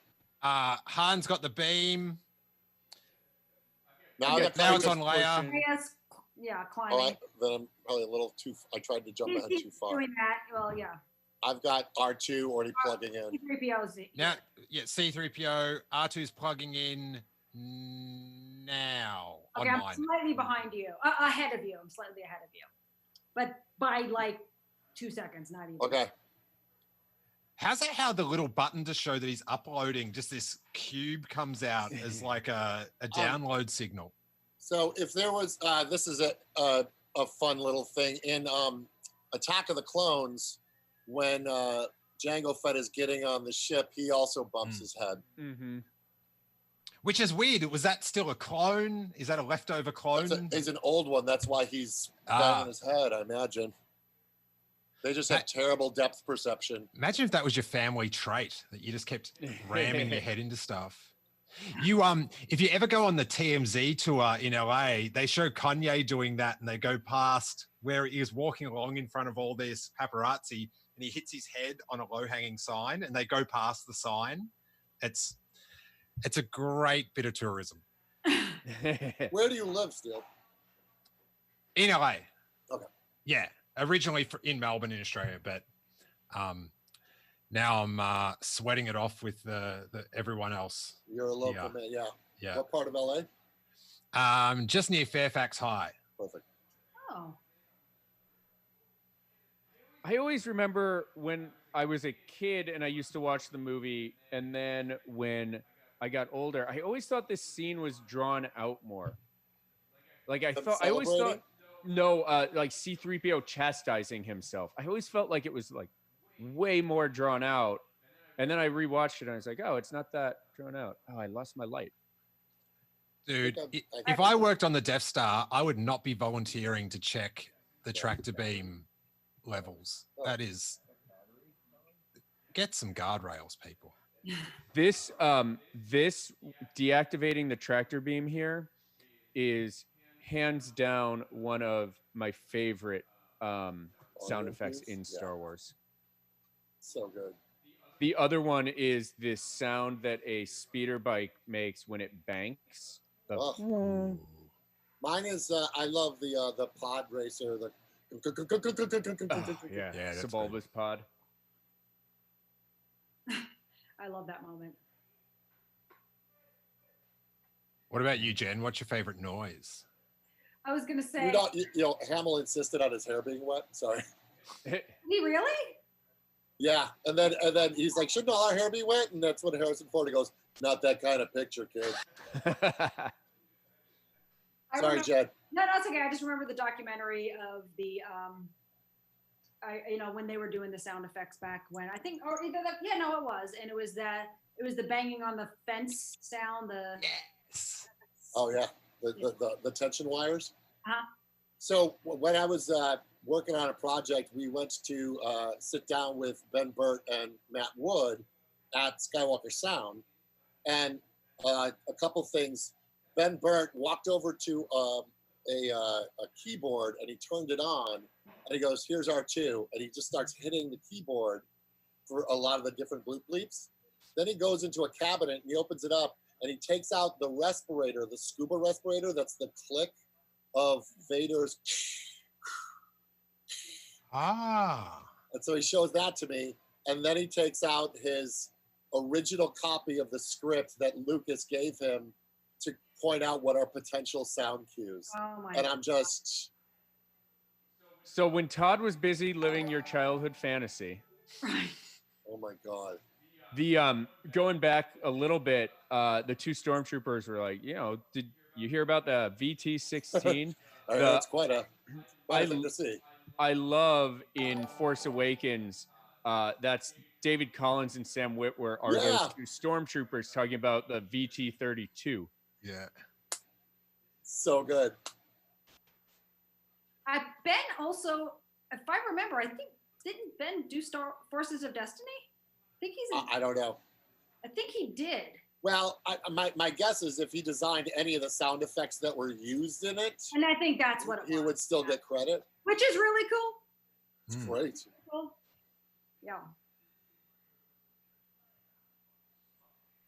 Oh man, that's so pretty. This scene was the scene that cemented for me that the one thing I needed to survive is a grappling hook. Well, this is the Errol Flynn of it all. Yeah. I would love to see how badly the stormtroopers would use them. Yeah. Maybe I they're also love that they added her echo of her voice. Well, that was the Wilhelm. Oh. Yeah. Oh yeah. When was the Wilhelm first used? Was it this? It might have been in this movie, yeah. Could have been. It's a Ben Burt kind of callback. It's also, I talked with Leonard Maltin earlier about kind of the idea that anytime a big movie comes out, is this the next Star Wars, and how there'll never be a next Star Wars. And it's amazing, even the little things that came from this, like the Wilhelm scream or 1138 pervading every number that's used in cinema now. And that all, Wilhelm was all Ben, but 1138 is like George's address or something, it's insane.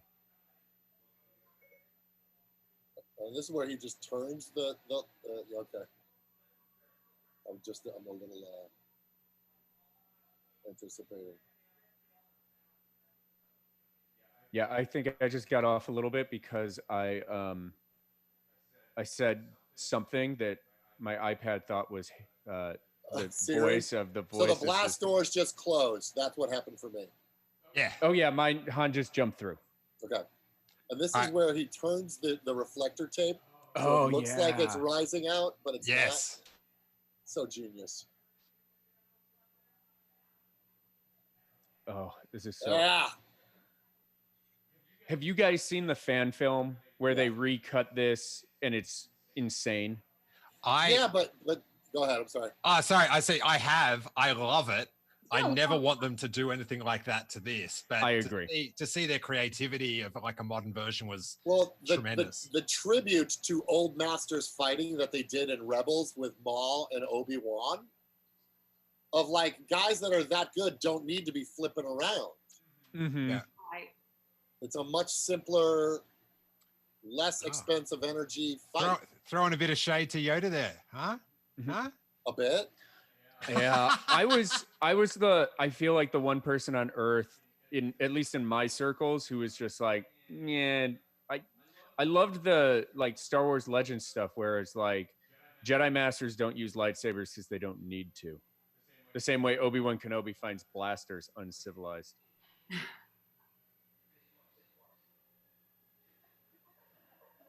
I'd like to see Yoda just sort of sit back and control the saber with his mind while he's like nibbling on his Geimer stick. Then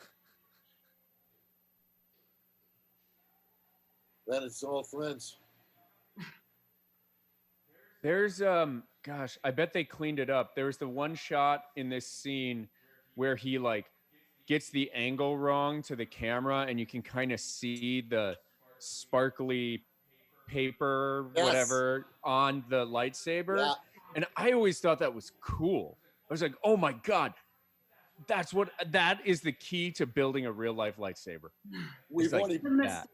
We missed one of my favorite jokes, which was when she goes, "You came here on that thing. You're braver than I thought." Right.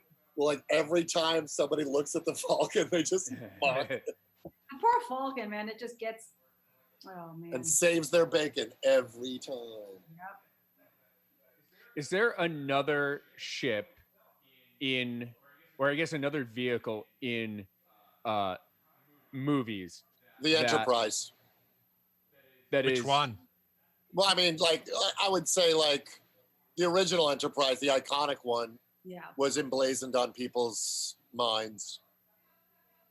But is it? I guess the Millennium Falcon is a character. It's like, is there another vehicle that's a like Kit from Knight Rider? But that's not even close. When you see the Enterprise blow up in one of the Trek films, it's heart wrenching.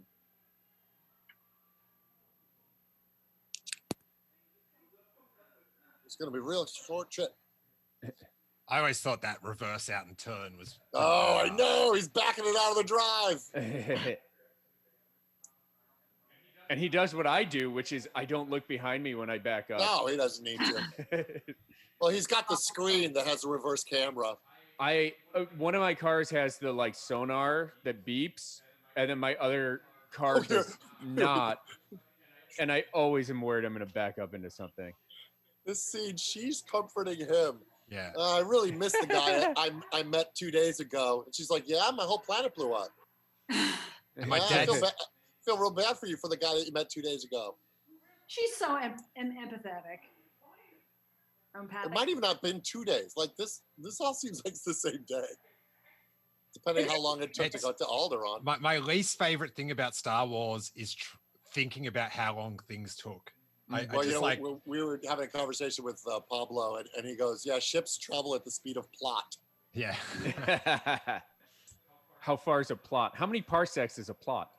It's like in the new films, whenever they mention like hours and stuff, it's like, oh, don't. Yeah. Like, and we have to refuel. Like, really? I don't mind fuel, but time is like, it's like, makes it like an episode of 24 or something. It's also like, what's time? Like our time is because, like, is it all based on Coruscant's pattern? Like when time's relative. So like Tatooine people have 45 seconds. Or is there a different gravity in the bottom gunner so that all the blood isn't rushing to Luke's face? That's a good question. It would have to be. He's facing down. Yeah, that's weird.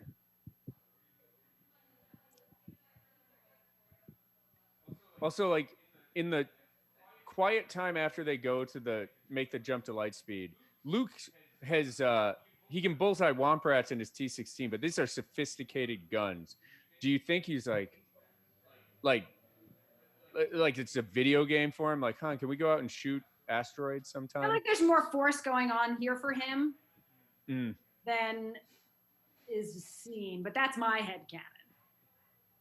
Great kid, don't get cocky is Talk about scenes in the middle. I think it was Force Awakens when before they go to Maz Kanata's, I did a short where the alluvial dampeners don't work. Yeah. Yes. And Luke is like, I've killed so many people today. I was a moisture farmer, and now I've just murdered so many people. Those Womp Rats came in handy, let me tell you.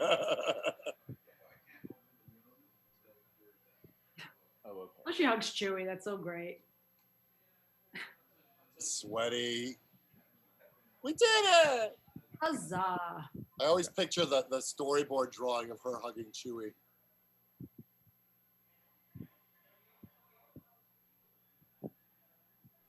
Not happy. That's pretty.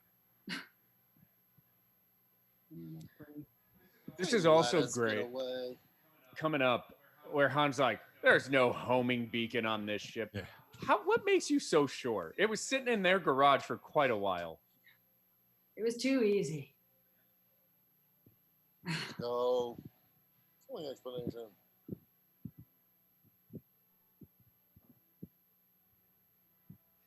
Money?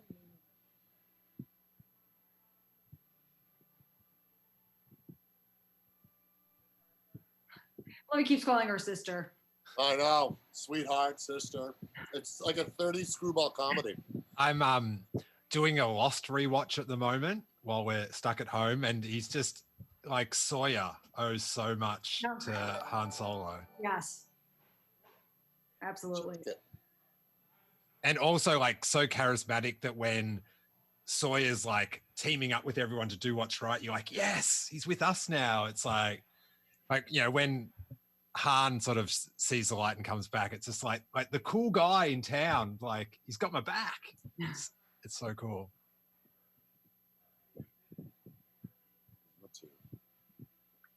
Good.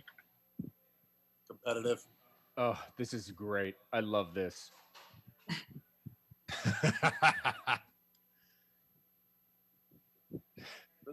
Little does he know yet. Little does he know.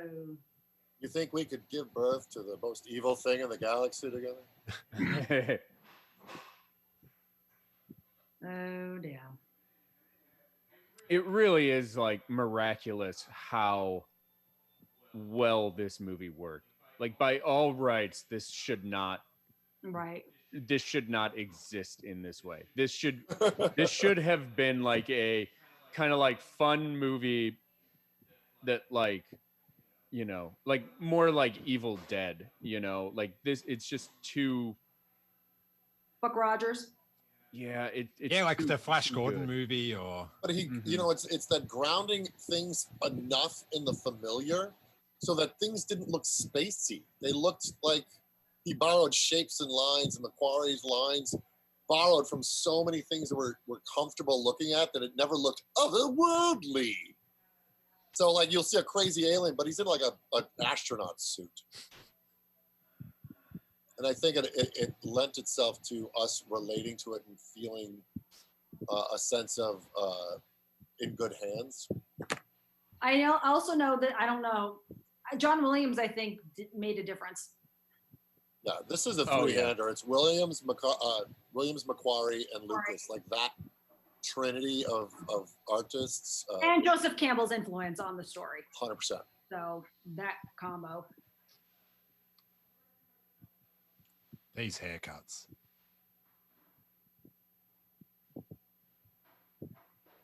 And that's Ewan McGregor's uncle? Sitting next to Luke? That Dennis Lawson is that, but the character of Wedge, like another guy is Wedge in this scene, or like because of the novel or something. I don't know. It's Dennis Lawson is Ewan McGregor's uncle? Yeah. Okay. Oh. But the guy that talks was like said Wedge's line, or there's some weird thing that in the novel it was confusing or something. Google fake Wedge. Go down that wormhole. And also, because we talked about it earlier, Google the theatrical version of Lapthy Neck, the version that's in the movie versus the version that's on the sound. Oh, it's just nonsense. Wild. So, I have a question for you guys. The fact that they retconned all of this and made this all intentionally built in by Galen Erso, how does that sit with you guys? Once again, the universe is really small. But then again, I was prone to that when I was doing Forces of Destiny. I wanted to make things so tiny, and I remember they're like, well, that's a little creepy if she knew that and he knew. And so when you're in it, you tend to want to connect the things. I'm just saying, because I've been there, but then being out of it, you shouldn't connect it that deep. I mean, I love the idea in Rogue One of the crack team looking for the Death Star plans, but the fact that the chink in the armor was intentional as opposed to deduced by the rebels. They found a chink in the armor. Right. I prefer that. I see it both ways. Like, there's something awesome about a man put in a position, a rock in a hard place, who dedicates his life to giving the heroes the one chance. I think there's something really cool about that. But there's also, I mean, The convenience can go either way. It could be convenient Yeah. that he happened to do that. It could be convenient they happen to find it. No, I like that. I mean, like the dragon missing a scale. I think that is maximizing a tiny deficit. If the deficit, that'd be like the dragon intentionally pulling its own scale out. That's what I didn't necessarily did. I like the fact that they found the one weakness that the hubris of the Empire didn't know was there, because they just didn't pay attention, and then these guys exploited it as opposed to a guy intentionally building it into it. I will say this, is if I didn't like Rogue One, I'd hate it. Yes. But because it resulted in a film that I loved and Krennic and all that stuff. No, I like Rogue One. Yeah, because it's like a change where it's like it led to this really cool thing. I'm like, why am I even going to debate it? Sort of thing. Like I didn't like when Darth Maul came back, I didn't like it in the cartoon. But then it led to these awesome, extra stories. So I'm just like, oh, well, that's like, you win this round, Star Wars canon. Yeah. I was the same way with Darth Maul. I was like, don't bring him back. And then But I'm Spider like, Maul, I have the sideshow Spider Maul, or the Gentle Giant. Well, But I love Sam Witwer always getting work. So. Oh, Witwer's great. I cannot begrudge. Oh, there it is. Aww. yes. Eddie Bear. And Todd, oh man, Nice. Todd, Sam, and I are all from the same. We all hail from the same parts, the same origins. Midwest What do you think? Boys. This edition, yes? This wasn't in the original? No. Love that. Oh, I love it. And actually, if you see the extended cut of that scene, Yeah. Garvin Dryce, who's Red Leader, talks about flying with his father, Mm. and they snipped it. It's been so long. I don't remember now. Like that wasn't in there originally. I forgot. I think because maybe the footage was not touched, meaning they just put it in as opposed to there's some flying weird thing that's a special effect. You're like, oh, that's a new scene. But that was that just extra footage? When did they re-include that scene with Special Biggs? edition. Okay, so 97? Yeah. Mhm. Oh, okay. I have those on VHS. Jesus, they're still sealed. Yeah. Yeah. Let's see what I got here.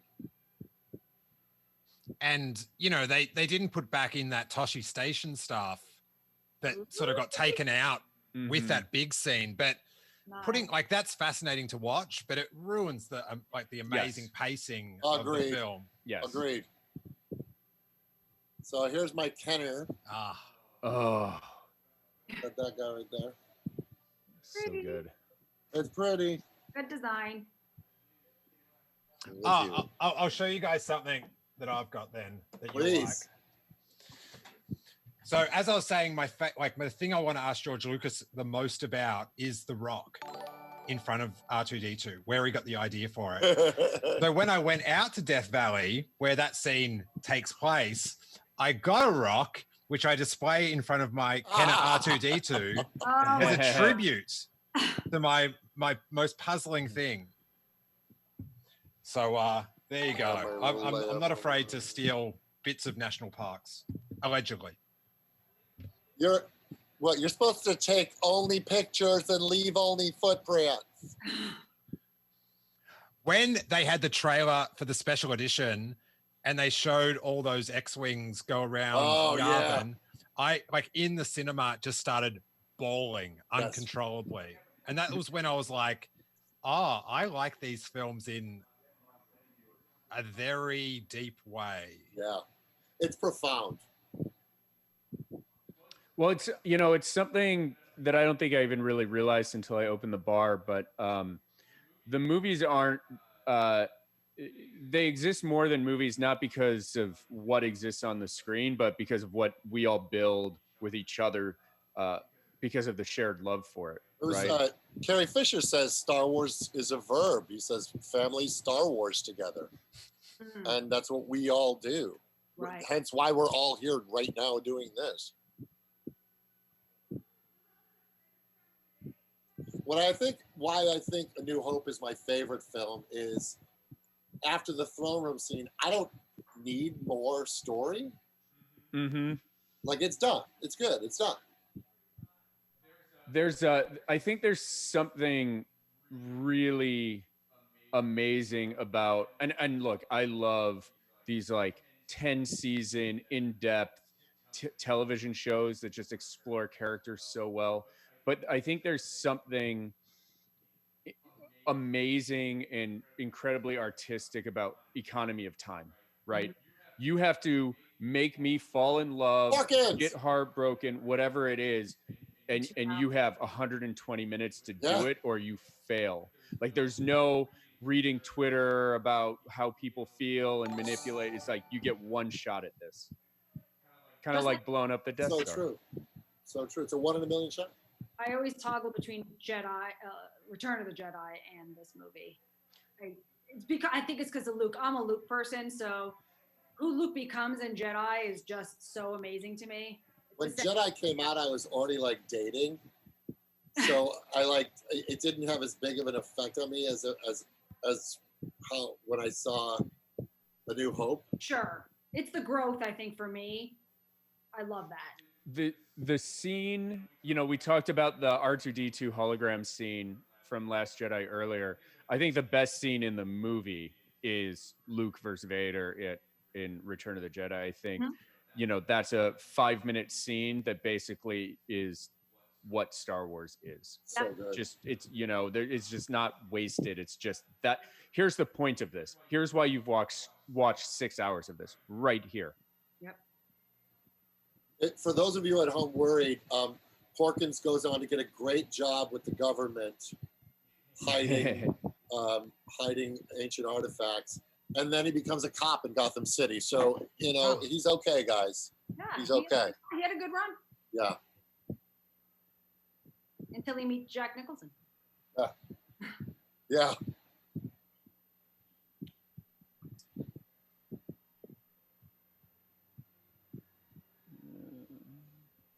Oh, just the audio treatments to all of the calls.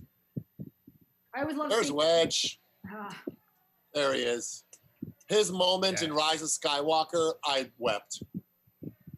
There was a Wedge story I wanted to do. We never got to do it. It would have been really fun. I would have loved that. You know, he's Snap Wexley's stepfather. In canon? In canon. Yeah, so he's married to Snap's mother. So this dude that rides along without his like chin cap on, I know. Always fascinated me. Do you remember the simplicity of just loving the trench run for the ride at Disneyland? Where I get a little pukey. Oh, did you? On Star Tours, I get a little like. Yeah, but no, I mean the one from like the 90s. Like I mean the original Star Tours. Or 2000. When did the first Star Tours come out? Like 86 I get a little. They yeah. make me a little pukey. Star Tours makes me. It's the disconnect between. Okay. Like them jostling you and you being like, I'm not really moving. Yeah, I got a little pukey. To be honest, on the Falcon. Oh yeah. Oh. Yeah, it's that disconnect of my body's moving this way, but it's not really moving to what the screen is showing me. Right. There's a little inner ear thing that happens.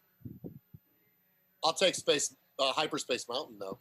Mm-hmm. Yeah, that just jostles me way too much. Love it. Stay on target. That's one of the most tattooed phrases. The rad thing you're saying about the joint experience is in the like 80s and 90s before we had the internet, we were all at home with whoever we watched it for going, stay on target. Like, and we all did this. And so when we meet, it's like, I used to do this. Oh, so did I. Like, it's really shared funny. rituals. Yeah. Yeah.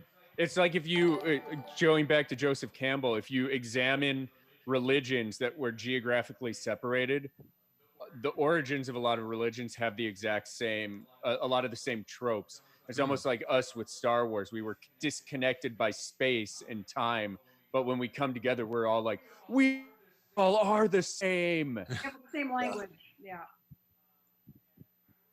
Hey, is Celebration canceled? I think it's. I don't think. I mean, they canceled Comic-Con. I don't think you can run Celebration. It was supposed to be August, right? Yeah. Really? Oh, that's a bummer. Yeah. What you mean? Like they just announced it, or you just? No, asking? I'm conjecturing. Oh, okay, yeah. I would honestly, I'd rather delay it and do it safer with better panels and guests than try to force something in. And also so people have it. a chance to afford to go. Mm-hmm. Like if they're, had a hard couple months. You guys want a good cry? Watch the little montage they put on StarWars.com for May the 4th be with you. I saw, I didn't. Well, I saw your post, and then I didn't press it because I knew I was going to bawl. So I haven't. It's so good. Okay, which is why I didn't watch it yet.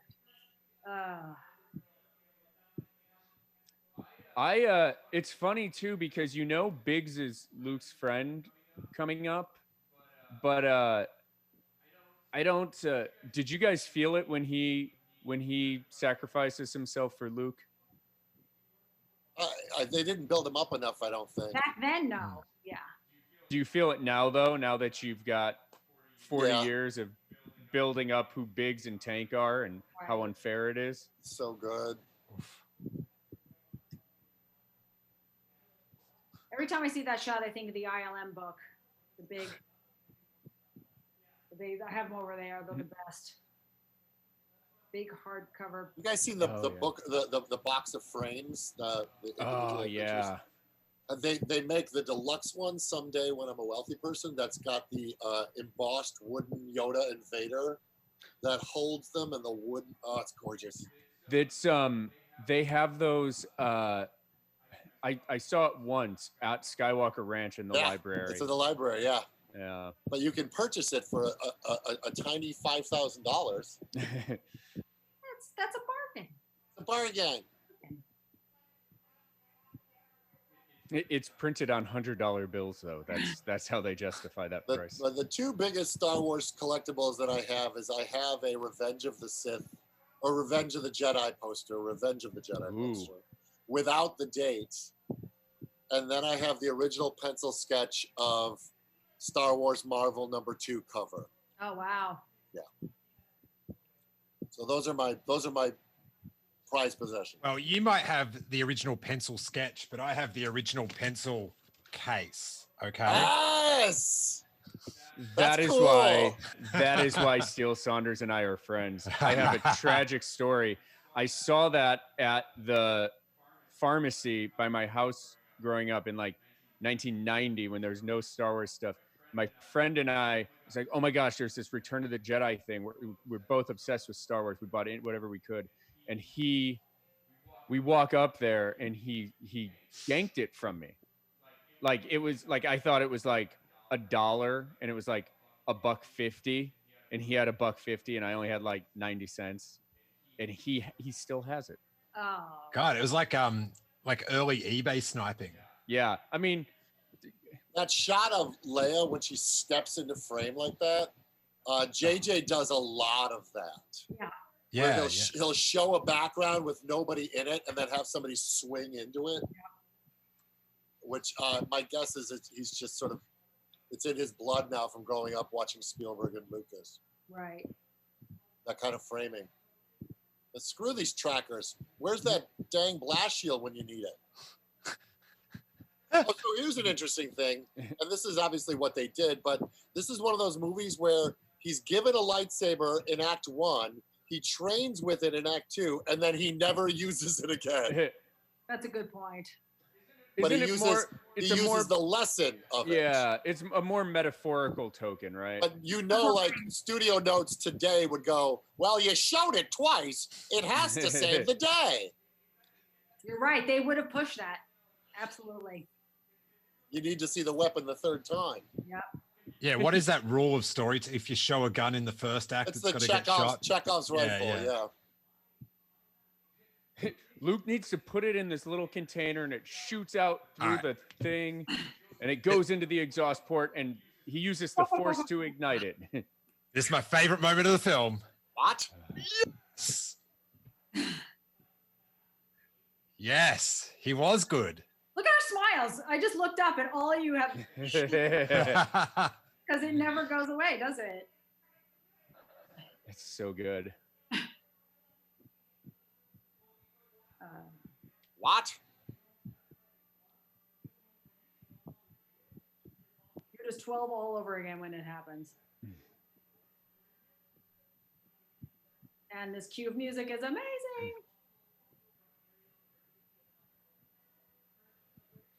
Whew. So pretty. Still good. Still good. Still good. Ugh. Great sound.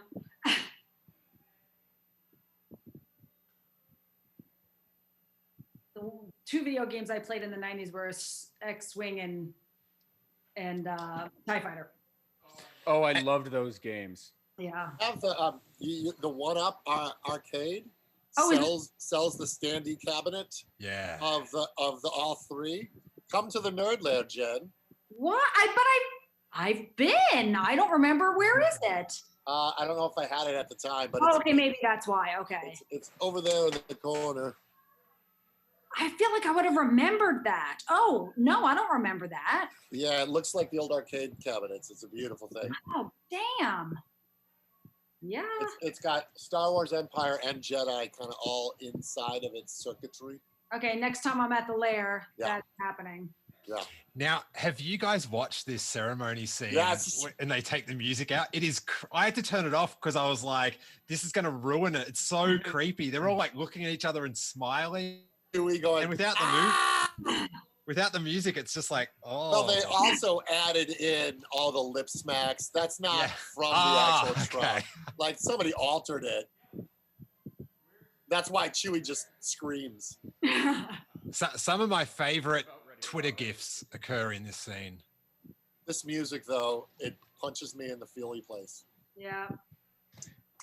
I love that necklace. Oh, right? Not to dwell on new films so much, but I always thought the last film should have ended with something like this, where everyone's together and happy, and it's our final shot is happy. Like that's like this scene is like, delicious. So good. Well polished up 3PO. And that jacket that Skywalker. I know. That was so nice in the comics where they had him on adventures dressed like that. I'm also obsessed with the 70s, so this just fulfills all the buckets. It does. Yeah. Oh, R2 looks great. You know, that's the same jacket they use, I think, on Hoth for the snowspeeder pilots. Really? Oh. Yeah, I think it's just orange. I think it's the I same want it. model jacket. Yeah, with the Oh, and Chewie doesn't get a medal till everybody's dead. Yay! All right. That was pretty good, guys.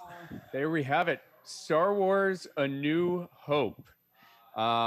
Thank you guys. We're not going to watch the credits because we have Ahmed Best, Kyle Newman, Claire Grant, Jen Muro, and some other surprises. Sam Witwer waiting to talk about how awesome the Star Wars prequels are with you guys.